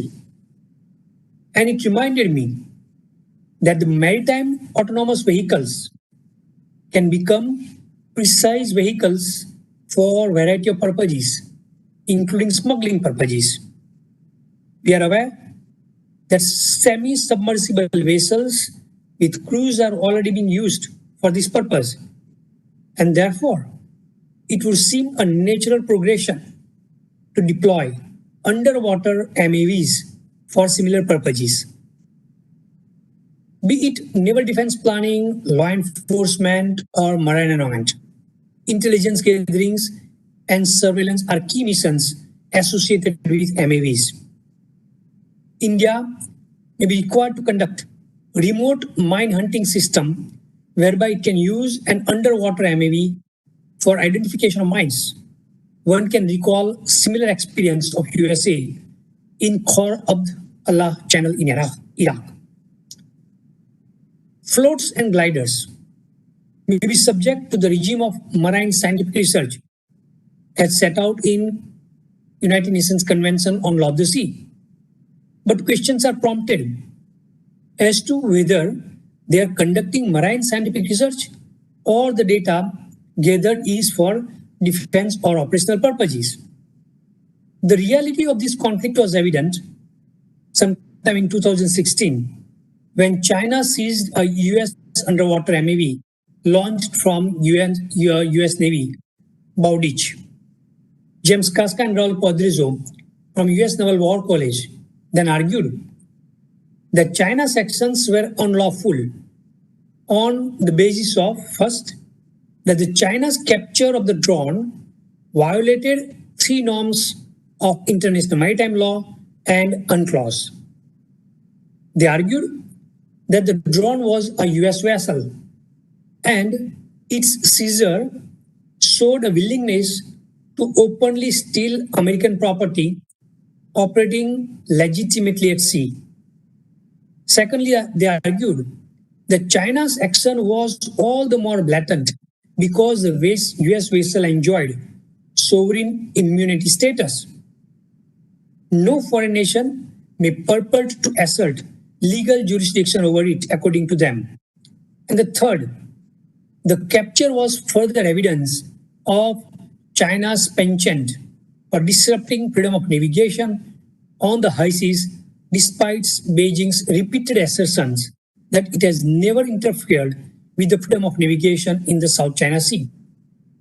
China, on its side, refuted the US claim and argued that it had taken an unidentified object out of the water in order to prevent the device from causing harm to the safety of navigation and personnel of passing vessels. And this is a duty of mariners.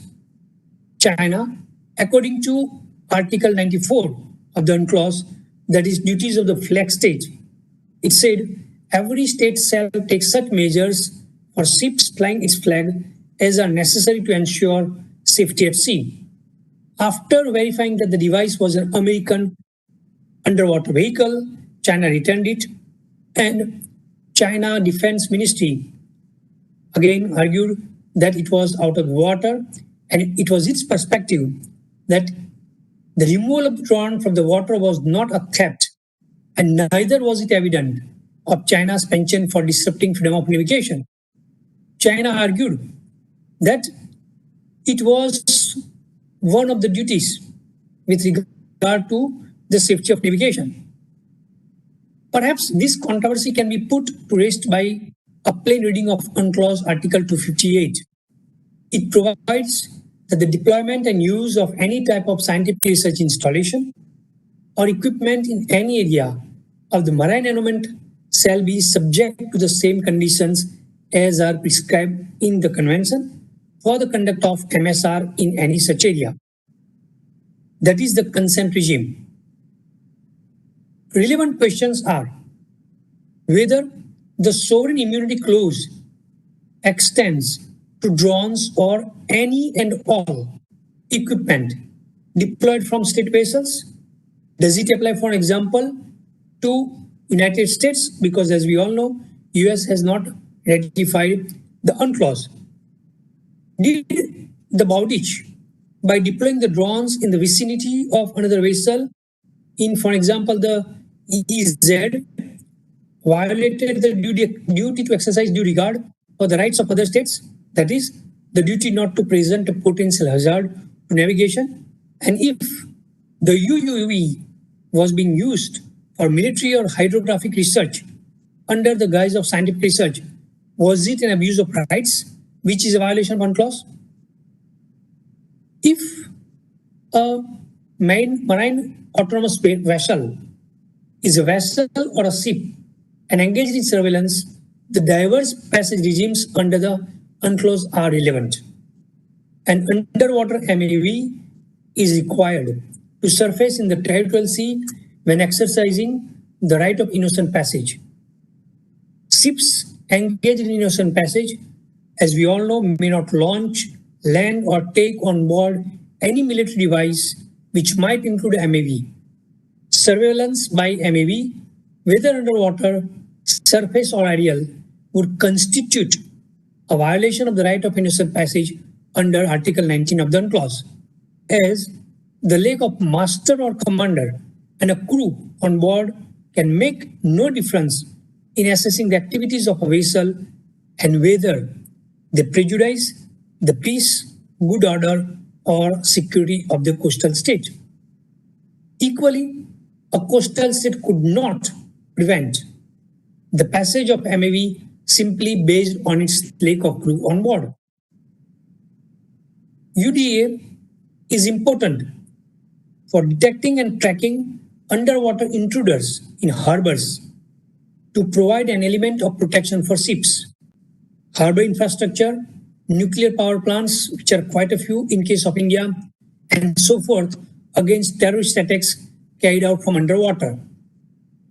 As we all know, sonar has long been used for detection and tracking by the military, but the application against intruder is relatively new, as the mandate of our coastal security and marine police have started expanding on its own or in coordination with Navy to include protection against terrorist attacks and counter-terrorism. Increasing the operational safety of these autonomous underwater vehicles or AUVs is necessary to fully explore their potential. Currently, the AUVs operations are limited by several constraints, including the need to guarantee no interference with manned vessels and a safe deployment and recovery. Exclusion zones, and there are quite a few, are used in many deployments to deconflict activities, but in a near future world in which we'll see populated by manned and unmanned surface and underwater vehicles, this will not be enough. In the absence of clear rules and ideal perception capabilities, one way to prevent collision is to use acoustic communications. This means we, the academia and researchers, need to identify ways to improve the safety of AUVs and manned vehicle operation through the use of underwater digital communications. The usage of a standard protocol represents a landmark step to implement collision avoidance rules and to make the operations of heterogeneous AUVs safer. Let me talk about underwater combat environment. The domain of underwater has represented for a long time a challenging environment for the implementation of technologies for discovering threats represented by submarines. Passive hydrolocation equipment on warships have historically been confronted with technological limitations caused not only by the low acoustic imprint of submarine targets, but also by a high threshold of number of false positive alerts. In addition, the technological constraints and the high costs imposed by the fixed positioning of the active or passive detection sensors allowed submarines to have a wide variety of operating space for insidious maneuvering. However, the technological impact of the new combat systems adapted to the submarine environment, mobile and equipped with active sensors in the field of autonomous underwater vehicles, changes this status quo and creates major vulnerabilities on the infallibility of submarines' secret actions. These new discovery capabilities, combined with intelligent information processing systems and programs to support decision-making, will have a significant impact on understanding the operational strategic situation in the underwater combat environment. These are some of the latest academic research which I had privilege to read for this particular seminar. We need to understand the legal nature and international law aspects of cross-border land and submarine cables and pipelines, together with the UNCLOS laws, but also the Energy Charter Treaty.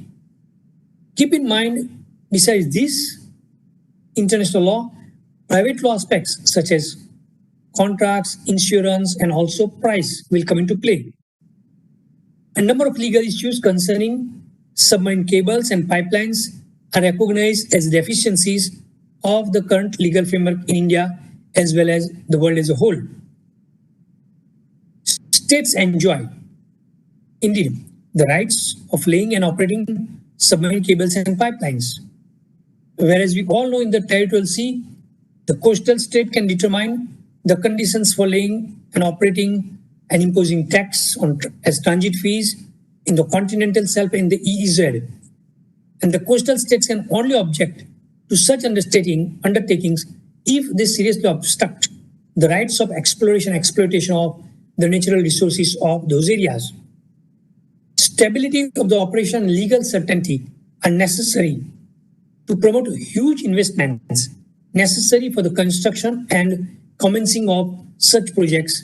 And as I mentioned in the beginning of this address, that Reliance Jio is planning to make a huge investment connecting number of continents, aiming to generate revenue of $1 billion a year. And these are the issues which a private party will also have to face.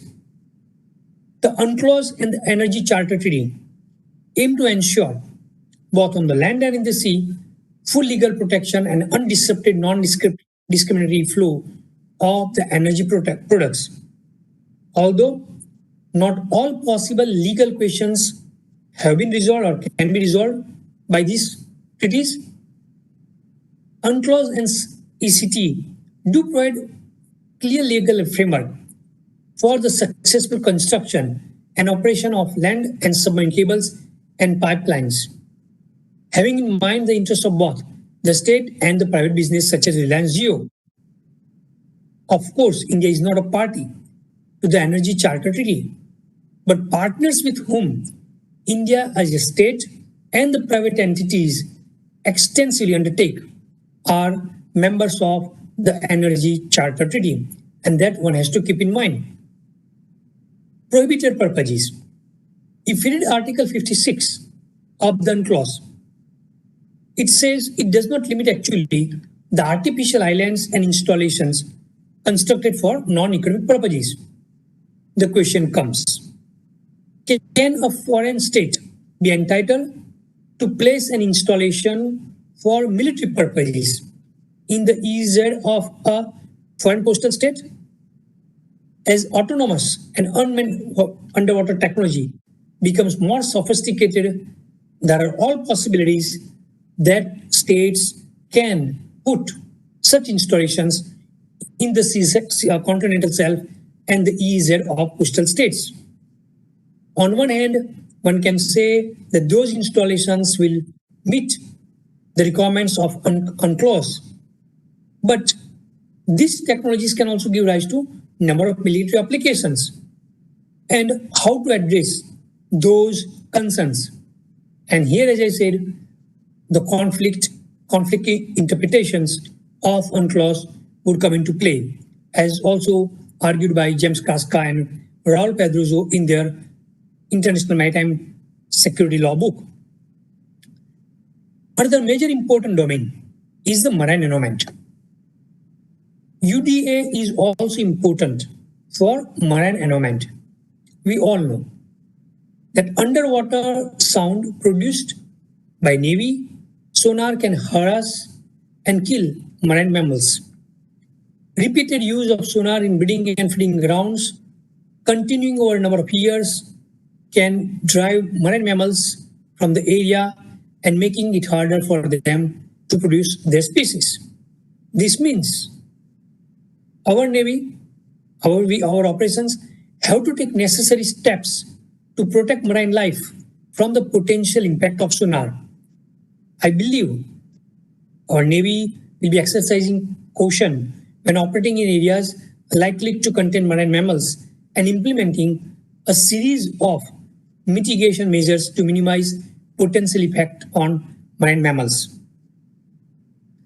Another important aspect with regard to the UDA is also that all ships, including warships, enjoy the right of innocent passage through the territorial sea of coastal states. And as we all know, UNCLOS very clearly says that the passage shall be continuous and expeditious. But may include stopping and anchoring if incidental to orderly navigation or rendered necessary by force majeure or distress or for the purpose of rendering assistance to persons, ships or aircraft in danger or distress. Innocent passage does not, however, include a right of overflight over the territorial sea or submerged transit by submarines. Article 20 clearly requires that submarines and other underwater craft engaged in ocean passage to navigate on the surface, and they have to show their flags. The non-state groups, which we also know are becoming important maritime security threats, they are there, and they're particularly adept at leveraging new technologies. There is apparently a renaissance underway in the development of unmanned aerial systems in conventional armed forces. And as the technology becomes ubiquitous, it is being appropriated by insurgent groups and misused for waterborne improvised explosive devices. Commercial off-the-shelf unmanned underwater vehicles used for oceanography, for example, may be converted into torpedoes or marine mines. Social media and social cell phones can be used for vectors against, number of forces. For example, they were used against coalition forces in Iraq. These are the kind of issues which definitely come up when we are talking of underwater awareness. These above remarks can convincingly argue that while underwater operational and technological advancements will progress fast, there is a need to study the legal, regulatory, political, and economic aspects of underwater domestic awareness, not necessarily from the purposes of the hardcore military security component of maritime security, but also the 8 maritime security threats which have been identified by the United Nations Secretary General back in 2005. Besides that, as India plans and goes ahead with the SAGAR Mala project, and it also expands its vision of SAGAR for the Indian Ocean region and for the friendly nations as well, it is extremely important that underwater domestic awareness, of which India is going to make increasingly use, being seminars like this be conducted. And therefore, I'm very thankful to MRC, Commander Ramadas, Gateway India, and similar organizations which have been doing awareness programs. And I hope the Raksha Shakti University Maritime School will also provide certain platform for further research in this domain. Thank you. Ambassador Vijay Gokhale, Ambassador Mohan Kumar, Air Marshal Bhushan Gokhale, Vice Admiral A.R. Karve, Professor Bimal Patel, Commodore Rajan Veer, and senior functionaries retired from various governmental positions, members of the academia, think tanks, industry, and the media present in this webinar today. A very good evening to you all. I am delighted to be invited to this webinar on this niche subject of underwater domain awareness. I want to thank you for the invitation. I would like to clarify that I'll be speaking in my personal capacity, and my views do not represent the views of the Government of India or the Ministry of External Affairs. In March 2015 at Mauritius, our Prime Minister Shri Narendra Modi enunciated his views and vision for the Indian Ocean region, where he put forward the concept of SAGAR, security and growth for all in the region. The principles enshrined in SAGAR provide us with a framework to address some of the challenges relating to maritime security, economic revival, connectivity, as well as new pillars on blue economy, which call for a sustainable use of the seas.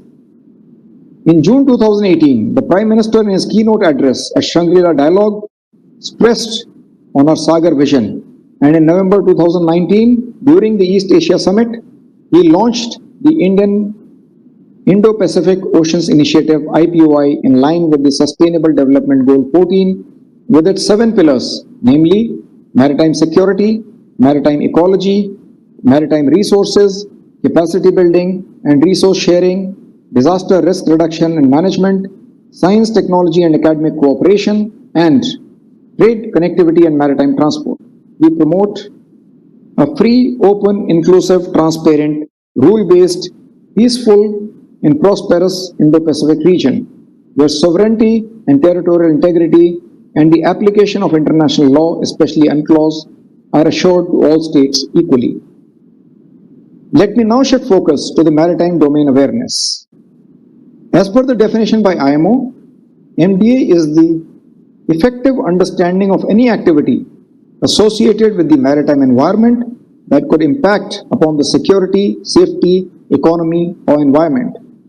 Towards this, there is a requirement to develop an information base with collated information from various sources, from governments to industry, including inputs sourced from land, sea, and space-based sensors, which may be fixed or mobile. These inputs cater to addressing the information gaps in the maritime traffic, identification, flow of trade and energy, including addressing environmental challenges.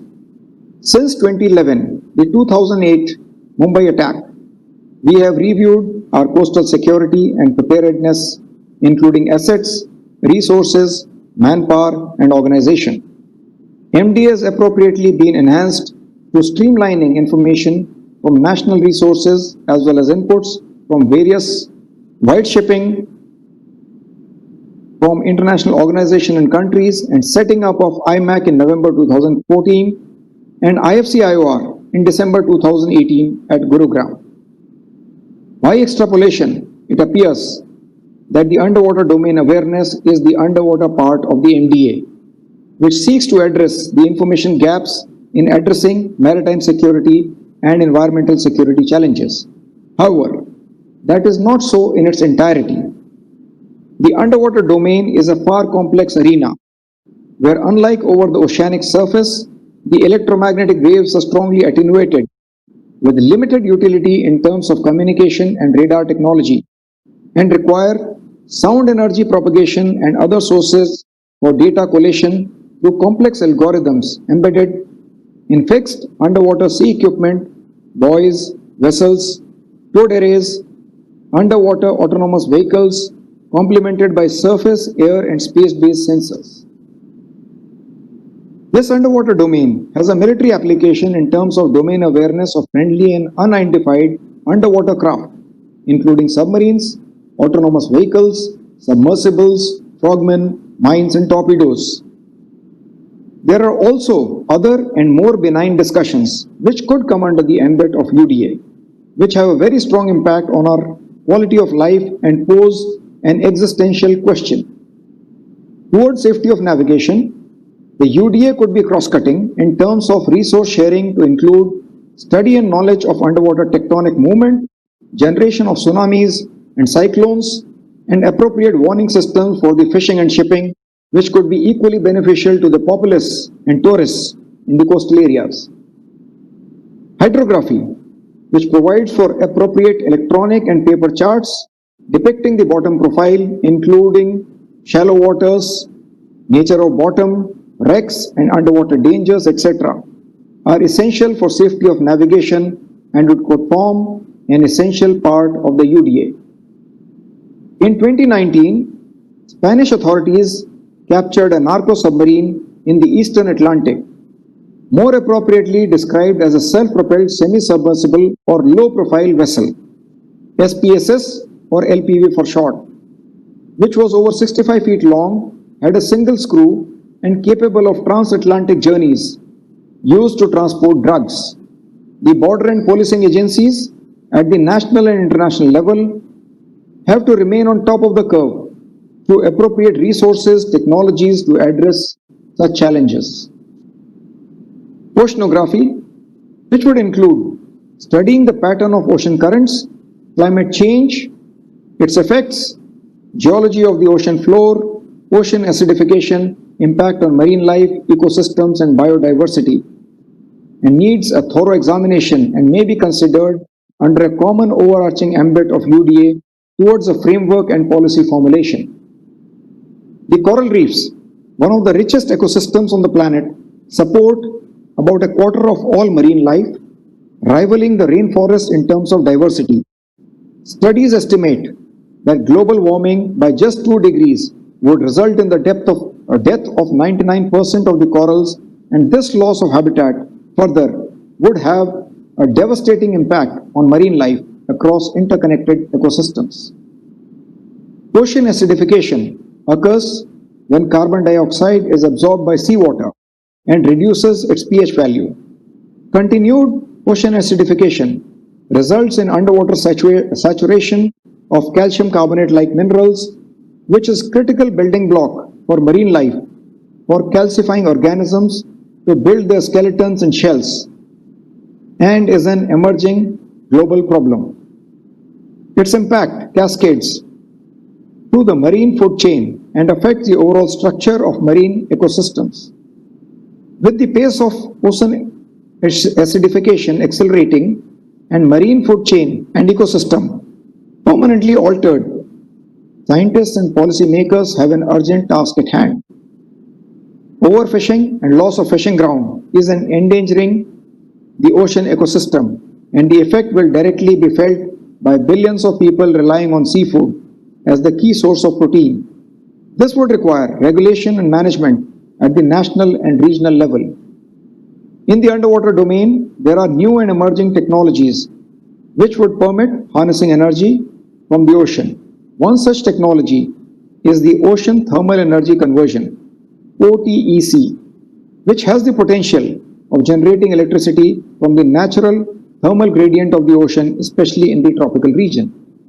In addition, desalination plants have been indigenously developed using low temperature thermal desalination, which is an environmental friendly technology as compared to reverse osmosis.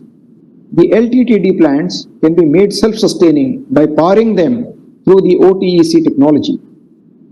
Deep seabed mining for polymetallic nodules, polymetallic sulfides, and cobalt crusts containing manganese, iron, copper, nickel, cobalt, lead, silver, gold, and zinc with minor concentrations of molybdenum, lithium, titanium, and niobium are avenues for industrial exploitation, provided appropriate technologies are developed to harness them without seriously affecting the ocean's ecosystem as per the UN's Sustainable Development Goal 14. Prospecting and exploration for oil and gas on the seafloor has been on for some time and could be regulated under the UDA. Marine litter, a human-created waste, has been discharged into the coastal or marine environment, which causes serious harm to ocean ecosystems and marine life. It injures coral reefs and bottom-dwelling species, and small plastic particles are ingested by marine life, resulting in choking and death. We need scientists, academia, and policymakers to find effective solutions to improve litter prevention, recycling, and other waste management infrastructure, along with strong regional and international partnerships. As we speak here, our 10-man team from the Coast Guard, which landed in Mauritius on 16th of August this year, with 30 tons of specialized equipment, is fighting the oil spill from MV Wakashio. As reported in the media, the bulk carrier owned by Nagashiki Shipping, operated by Mitsui OSK Lines of Japan and flying a Panamanian flag, struck a coral reef on the southeastern seaboard of Mauritius on 25th of July this year, resulting in an oil spill of over 1,000 tons into the Indian Ocean. The ship was carrying an estimated 4,000 tons of oil. The accident site is close to 2 environmentally protected marine ecosystems and the Blue Bay Marine Park Reserve, which is a wetland of international importance, with Mauritius declaring this accident as a national emergency. The concept of blue economy may be defined as sustainable use of ocean resources for economic growth, improved livelihoods and jobs, and ocean ecosystem health. The difference from past approaches is perceptible, where it talks of sustainable use, avoiding environmental degradation.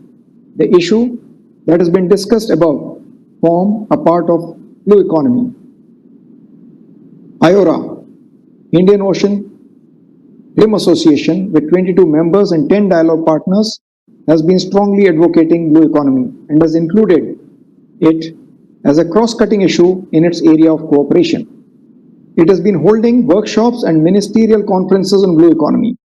The third ministerial conference of IRA, held in Dhaka from 4th to 5th September 2019, called for sustainable use of blue economy resources, ensuring balanced approach between conservation and development, and looked at ways to strengthen its implementation.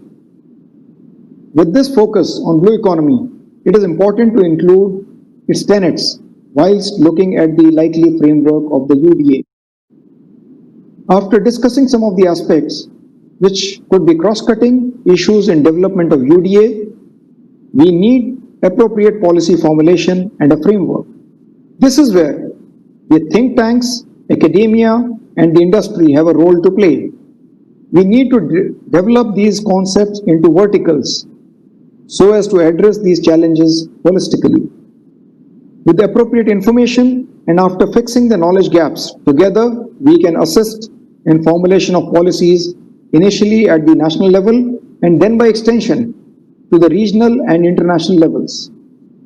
I would like to conclude by saying that as brought out in our concept of SAGAR and IPOI, we need to first articulate our views on the underwater domain by bringing together non-government organizations, industry, science and technology partners, and academia in concert with the government agencies through dialogue. We may then go ahead collectively and intertwine them into a draft policy framework. With our approach to the Indo-Pacific, once we started the process of developing policy and capability, we may consider taking it forward bilaterally with like-minded countries and with the multilateral frameworks. Thank you very much for your kind attention. I want to throw a few questions in front of the panel and the audience, and then I will request three eminent participants to give their comments, and then I'll put it to Ambassador Vijay Gokhale sir to sum up the event. The three questions I want to put is, one is Ambassador Mohan Kumar sir had mentioned about the Indo-French strategic, the maritime strategic partnership. I think 2 years back, the maritime component has been very clearly added to it. But I have been interacting with some of the people involved with this, and I was in France in December 2019. My company had won a global innovation challenge on one of the solutions that we have projected, and I got an opportunity to interact with a lot of people. But the feeling there was that they are not able to get a credible Indian partner who can kind of carry it. It almost becomes hand-holding to a very, very large extent, where we are not able to take it forward. I mean, I will not name the institutions, but I think as a nation, we need to work on the capacity building in a bigger way. I mean, there is also an Indo-Australian partnership, but we are not able to get credible partners in India who really work on specific maritime issues or specific underwater issues where we can take it forward. So this is one aspect where I think capacity building becomes very, very important. So I just leave it at that. Irrespective of whichever country, but I think we need to develop certain strength on our own. We have to develop a pool of people doing things, and then I think taking help from others will make a lot of sense. Number one. Number two, I think at the peak of the Cold War era, when the Americans and the Russians were at war with each other, and the submarine, I mean, one after the other, they lost submarines because of the confrontation they had. They came to a what is called, I think, I'm not very sure about the term used. It was, I think, water management treaty, where they had a mechanism for de-escalation whenever they had a situation. So I think Indian Ocean region is now slowly becoming a fit case where such a thing is required. It may not be just about the confrontation, but also like we had this Argentinian submarine case where I think the submarine was not worthy of being at sea. So if countries which are not matured enough that deploy submarine and there is an accident, and there now we also have nuclear submarines operating in this area. So I think there is a case that we should look at a regional framework where we can address these issues. Another aspect on maritime conservation or maritime environment, I think India has hardly submitted papers to the IMO. I mean, IMO is a forum where I mean, as a nation, we could I was in a meeting where we came to know that there is hardly any. So I think it is all about the capacity building, more and more people participating into this, and underwater domain awareness certainly becomes an important area. So just throwing some of these ideas, I would request Admiral Sushil sir is here. He may like to say us a few words and kind of give his impression. Then I would also call upon Dr. Bharucha, a very senior environmentalist, and also we have Professor Roger Lee from Flame University on geopolitics. Dr. Bharucha on environment. Admiral Sushil is a submariner himself and has been there right from the inception of the submarine arm in Navy. So, Admiral Sushil sir, starting with you. Can you hear me? Yes. At the outset, I must thank you for having invited me to this seminar, and I must congratulate all the speakers for stating very lucidly and clearly the problems and the vision that we require. The thing which has troubled me for a long time is exactly the first question which you framed thus. You know, we seem to know everything. We know exactly what the problems are. We know exactly what should be done and so on and so forth. But what we lack, I think, my knowledge is a little dated because I've left the Navy a long time back, and you know, so most of my information is from general news availability and so on and so forth. So pardon me if I'm not up to date in this. But my biggest problem has always been that we are not structurally equipped to deal with technology. To give you a very simple, to put it in perspective, today if a Russian submarine designer has to make a submarine, or an American submarine designer has to make a submarine, he knows exactly whom to go to. He knows who makes sonars, he knows who makes the reactors, who makes the motors, the whole works. And when the submarine is defined, he also is sure, even including the Navy is very sure, that all these component people have already done their R&D and would deliver a state-of-the-art system at the time of its commissioning, which doesn't exist with us. We keep defining what we require as a piecemeal system. When you want a project, we define certain things as QRs, but there is never an ongoing process where this research and development always keeps ahead or is willing to offer technology solutions to us. We can take any example. As I say, sonar is a good example in the Navy. We started off sonars long back, and I think that was one of the biggest success stories which the R&D with the DRDO can always boast about. But how far have we reached? Did we get stuck in certain areas? Towed array, for example, is a good example why we got stuck. Why don't we progress? So these issues we need to address. For that, my suggestion is two things. One, we have to have a very clear academia, Navy, industry setup, which is defined, and they know exactly what to do. And there should be a good business model where this money comes forth for doing this research.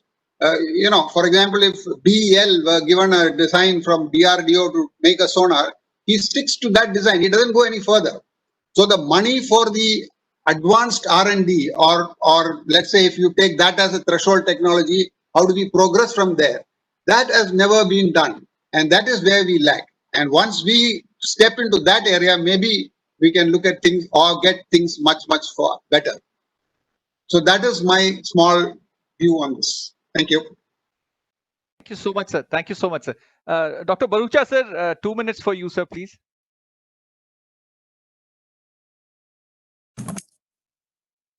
Thank you very much, Arnab. It's really nice to be here with you.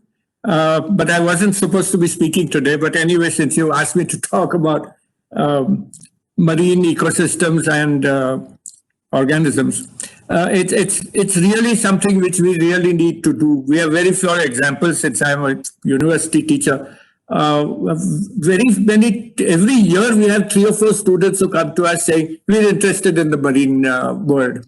And we're not able to network them into any sort of thing. So I think the first thing that we need to do is to form a consortium of organizations, especially coastal ones, who can actually get together and get this act going. So basically, it's part of training and capacity building, which we need to do at a very basic level now. The other thing is, what are our real key interests just now in trying to look at this, which are our big gaps in knowledge? One is the marine mammal thing, and of course the beaching and so on that happens. The other is the coral that we have and other invertebrates for which we have very little information. The other parts of it deal with the ecological and ecosystem type of thing. So how much do we know, for example, about the seagrasses and systems like that, which deal with the whole ecosystem on the shallow parts of the ocean? Identifying the important hot specs, some things have been done on this from 1988 onwards, but we still know very little about what we today refer to as other effective area-based management systems, because they've all been looking at terrestrial stuff. And here is where we need to identify even small hot specks of diversity in the sea, which are now very crucially important if we really want to develop our shipping in such a way that these small hot specks are really avoided. This is very complex. It deals with a large amount of the economic aspects of how we look at things. And this is something which is very crucial to be able to do this, because we need to understand that many of these kind of habitats are what are directly linked to fisheries. So on one side, if you damage them, you're also going to damage your fisheries further, which anyway are in a very bad state. So these blue economics aspects of looking at marine biota and habitats has become extremely important. And of course, the great relevance of whatever islands that we have across Andamans, Nicobars, the whole smaller island systems, which are so very, very crucially important in terms of marine biology. So thank you very much. I think I've done it in 1 minute instead of 2, so there you are. But this is a major concern for us in terms of capacity building. Thank you very much. Thank you so much, sir. Arnab, it's been a good session. Thank you so much, sir. Professor Roger Liu, 1 minute for you, please.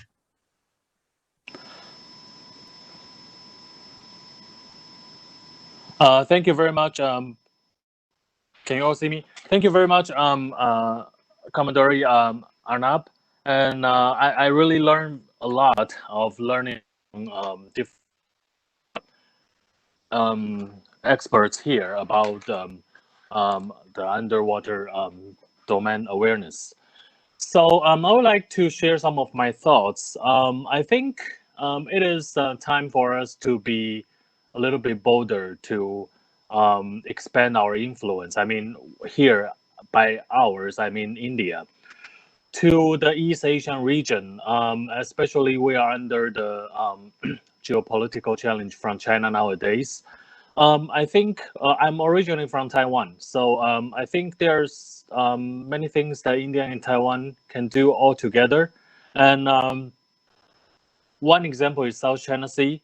Well, not everything has to be high politics. Well, many things can be done. For one example is the research in hydrology, in fishery, or other natural sciences. There are many things that Taiwan and India can do all together, especially if we notice that Sri Lanka and China has been the scientific research in the IOR. Well, their ship Xiangyang Hong, different ships of different numbers has been very frequently visiting the Indian Ocean region. So that's very appropriate that India can just expand to South China Sea and work with countries like Vietnam, Taiwan. Well, it doesn't have to be in a way that will stimulate China harshly, but I think there are some things that we can do. We can also explore the legal studies altogether regarding the maritime law and the FONOPS or other relative issues. I think to be bolder, well, we will not earn in foreign policy, but we will also increase our scopes in natural sciences altogether, including geopolitics as well. Thank you very much. Thank you, Dr. Roger Liu. Now I hand over to Ambassador Vijay Gokhale, sir, to sum up the event, sir. Thank you, Arnab. I want to also thank Air Marshal Gokhale for organizing this event with you. And it was very interesting to listen to all the speakers because all aspects of this issue were covered. The economic aspect, the environmental aspect, obviously the security aspect, and Arnab, you covered the technical aspect. I want to particularly note how you began, and that is by saying that the 21st century is going to be the century where economic and national security activity shifts to the Indo-Pacific. That is in line with the view of the government of India as well. And I think what makes the situation particularly important for us is that in addition to this becoming a center of economic activity, the Indian Ocean is also increasingly becoming a place where extra regional powers are becoming present. The United States, of course, was always present in Diego Garcia. As Ambassador Mohan Kumar said, the French have territories in Reunion. But in the last 10 years, there has been a significant step up in Chinese activity in the region. So to that extent, underwater domain awareness or maritime domain awareness in general in the Indian Ocean region is of strategic importance to us. It is relevant to us, and it will continue to be relevant to us as the world shifts towards the Indo-Pacific in terms of the economy. Now, I would like to highlight 2 points that Mr. Mohan Kumar made in particular because they are central to the discussion that took place today. I'm, of course, summarizing his views. The first important point he said is that SAGAR, the Prime Minister's concept of security and growth for all in the region, is basically underwater domain awareness. And to that extent, we need to understand that SAGAR is not simply a fuzzy, warm concept of brotherhood in the Indian Ocean. Below it lies certain very fundamental security and economic interests. And I think this is a point which Mohan Kumar should hammer at every meeting. The second point he made, and that is equally important, is, and this was a point you made, Arnab, SAGAR is not just national security, it is sound economics. Fisheries, oil and gas, seabed mining, environment. These are not national security issues alone. These are issues relating to the bread and butter of Indian citizens and the 40 odd littoral states of the Indian Ocean. Therefore, we cannot look at underwater domain awareness or maritime domain awareness in general simply from a national security perspective, because that limits it. We need to draw in, as you very correctly pointed out, a multidisciplinary efforts that involves key economic ministries, that involves those who are in the non-governmental space, but who are working for preservation of various aspects of marine life, as well as, of course, the technological institutions which will help us with underwater domain awareness. Obviously, Mohan Kumar's plea that more resources are required for development of underwater domain awareness and for the Navy, there is no argument. There are no two opinions on this issue. Vice Admiral Karve, I think, also made a couple of important points that I want to highlight. He spoke about mapping of the seabed. Now, recently, the Asian Maritime Transparency Initiative did a survey of the countries who are mapping the seabed in the Indian Ocean. It came as no surprise to me that the Chinese were the most active. They had done 25 surveys in the last 1 year alone between March 2019 and April 2020. But what I think was more surprising was that the next 6 countries, including the United States and India, together had only done 27 surveys. In other words, China has done as many underwater surveys in the last 1 year as the next 6 major countries of the Indian Ocean. And obviously, I'm classifying the United States and France, both of them, as Indian Ocean countries, because one has a naval presence and the other has territory. By the way, France is also one of the 6 countries I'm counting in the list of the 6 which have done 27.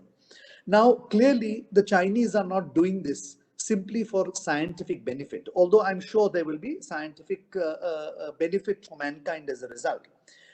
They are doing this because, as you correctly pointed out, the situation in tropical waters, and as Vice Admiral Karve also pointed out, the situation in tropical waters is fundamentally different from the situation in temperate waters and in Arctic or Antarctic waters, where the Cold War was, submarines were operating during the Cold War. And therefore, I think the lack of knowledge, not just of the Chinese, but of the United States and the other major submarine powers, is going to lead to a continuing presence in terms of underwater and subsurface activity, which we need to be aware of, because we are in the Bay of Bengal, as well as in the Indian Ocean and in the Arabian Sea, the major littoral state. Now, where underwater awareness, domain awareness is concerned, we need to also recognize that we cannot do this by ourselves. Maritime domain awareness on the surface, we have a strong naval presence. We have a number of white shipping agreements. I presume our Navy will move towards grey shipping agreements as well. Underwater domain awareness, however, requires a certain technological capability. And if we do not have this capacity ourselves, we should not shy away from using capacity and technology of countries which have shown an inclination to help us. Clearly, they are not altruistic in their motives, but I think we have to shed these inhibitions that countries help other countries simply because out of sheer goodwill or feelings of brotherhood, and recognize that if it serves our national interest to collaborate with them, either in terms of technology or in terms of any other way, then we need to develop the capacity to collaborate with them while, of course, protecting our national interests. Admiral Karve also pointed out one other important factor. It goes without saying, you need money to do this. And therefore, significant investments have to come from governmental sources, of course, but equally from the private sector, from business and industry.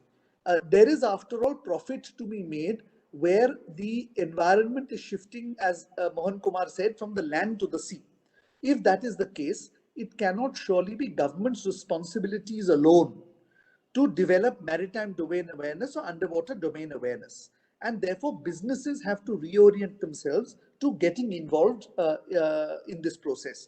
Admiral Karve outlined a number of institutions which even I was not aware of. INCOIS, he mentioned INCOIS, he mentioned NIOT, he mentioned about the DRDO labs, he mentioned about BEL. I'm sure there are a number of other private sector institutions as well, but we have to, I think, knit these together. I was unable to hear Professor Patel's presentation, but I know Professor Patel well. He is perhaps our foremost legal expert today on the domain of law of the seas.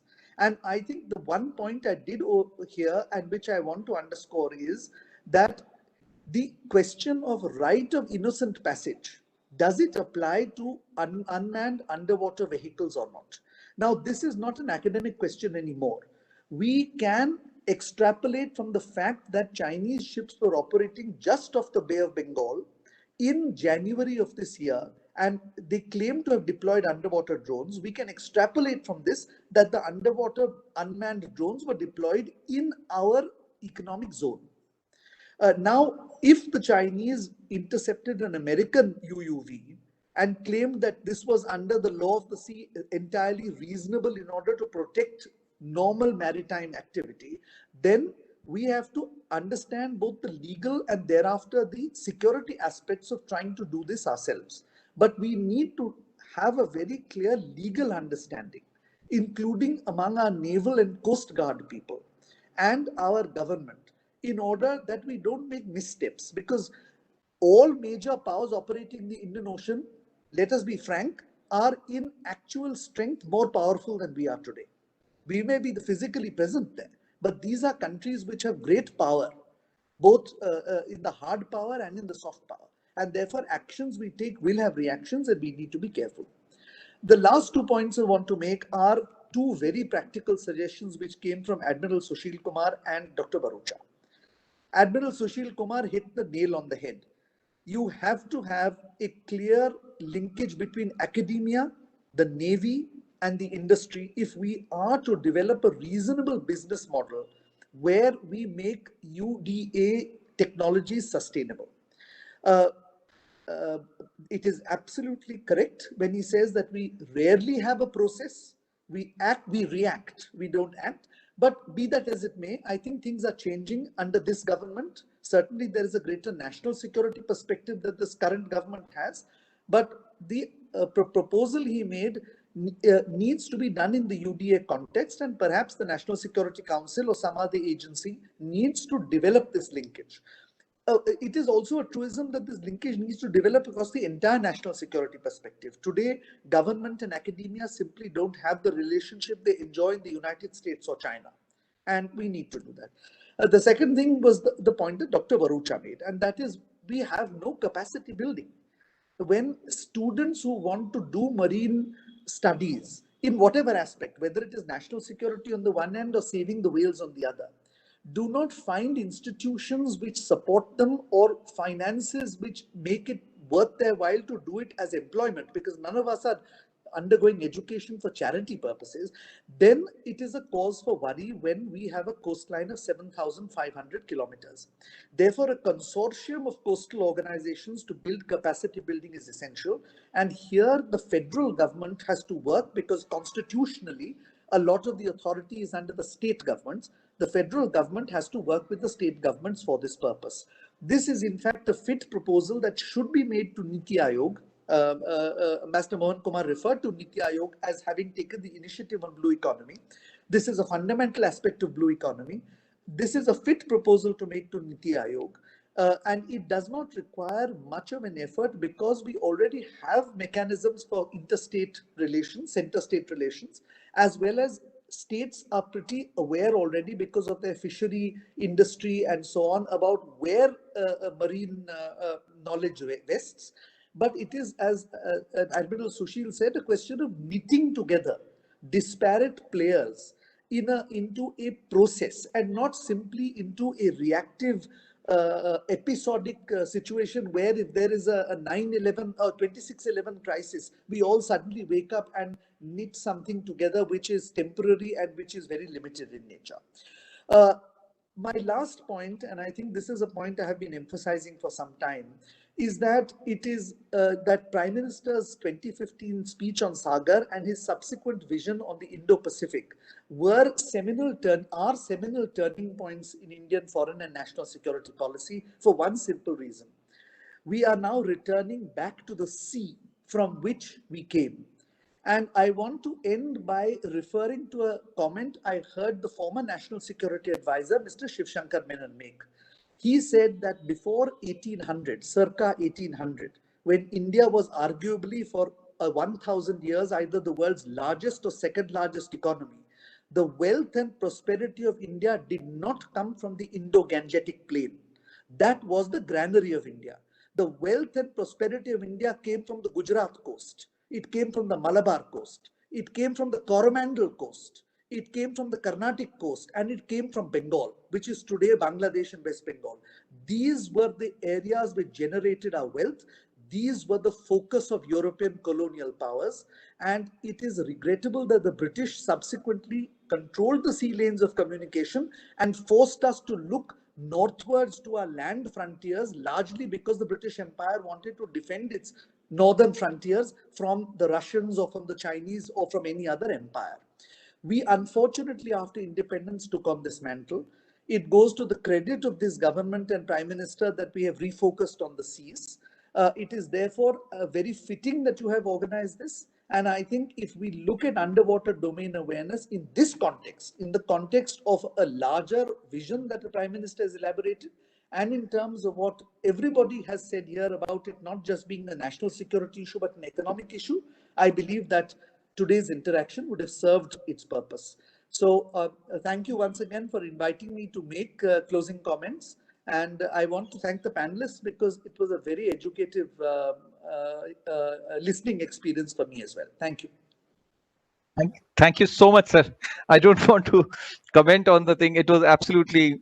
so I leave it to Commodore Rajan V, sir, to have the last word, sir. Rajan V, sir. Good evening, ladies and gentlemen. I'm supposed to have the last word. the putting together the webinar today by Mr. Vijay Gokhale was most interesting. And thank you very much, sir. It's a great honor to have you with us here. I, of course, you may recall, I met you in Berlin in 2015 on a visit there. So we're very happy to see you again, sir. I want to thank everyone for attending this seminar, all the participants. On behalf of Air Marshal Gokhale of the Center for Advanced Strategic Studies, Director, and the Director of MRC, Maritime Research Centre, Arnav Das, for hosting this wonderful webinar. This is the second webinar which is being done. The first one was on the 19th of this month on ocean governance and underwater technology. And we have certainly indeed, we moved forward. We moved ahead in taken some new steps today, and some excellent recommendations have been made. And I want to thank Ambassador Mohan Kumar for his excellent presentation, making the point about the attention we need to pay to the fisheries and the mapping of the fisheries in our exclusive economic zone, and all the other important points which he made today.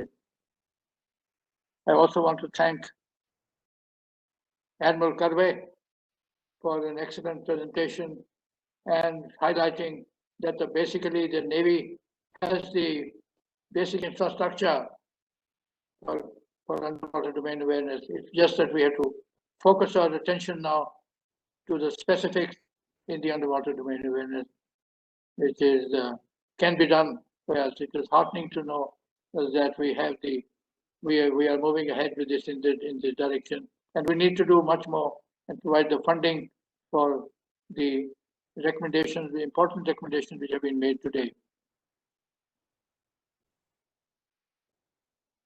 The role of the academia was read out. Unfortunately, Professor Bimal Patel could not attend. We missed his presence here, and we also missed the presence of Commodore Vijay Singh. And so some important points were made by Professor Bimal Patel's presentation, and of course I will mention that it's always very nice to hear Mr. Vijay Gokhale, and so we are very happy. We are grateful to him for attending our seminar today. I'm also grateful to, on behalf of our host, that we had Admiral Sushil and Dr. Barucha and Professor Roger Liu giving their comments here, very useful comments, and suggestions have been made by them. It's always good to see Dr. Barucha and seeing him after a long time. We worked together for many years, and so thank you very much, Admiral Sushil, Dr. Barucha, and Professor Liu, for being here today and for making these very important suggestions you gave us today. I want to thank all the participants who took part today, and they registered and they came and took part. It's been a very interesting seminar, and I want to especially thank Arnav Das, Director of MRC, for his initiative in organizing these UDA get-togethers and webinars. He is unbounding energy he has, and a great sense of commitment. And we are very fortunate in having Dr. Arnav Das, who can highlight to us the important aspects of underwater domain awareness, which have really not been center stage for a long time to come.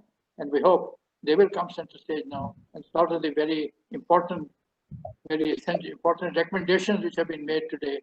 They will go to the policymakers, and we will have a greater a greater knowledge, greater interaction with the others relating to underwater domain awareness. I mean, an important point made was that time has come that we should go in for alliances. So that is a thing which the government, I'm sure, is looking at. The alliances in the Indian Ocean region are very important, and for the future, for the geostrategic capabilities, and we hope that something like that will happen and will be looked into. Thank you very much, ladies and gentlemen, for attending this wonderful underwater domain awareness on the effective realization of the SAGAR vision, which we're looking at today.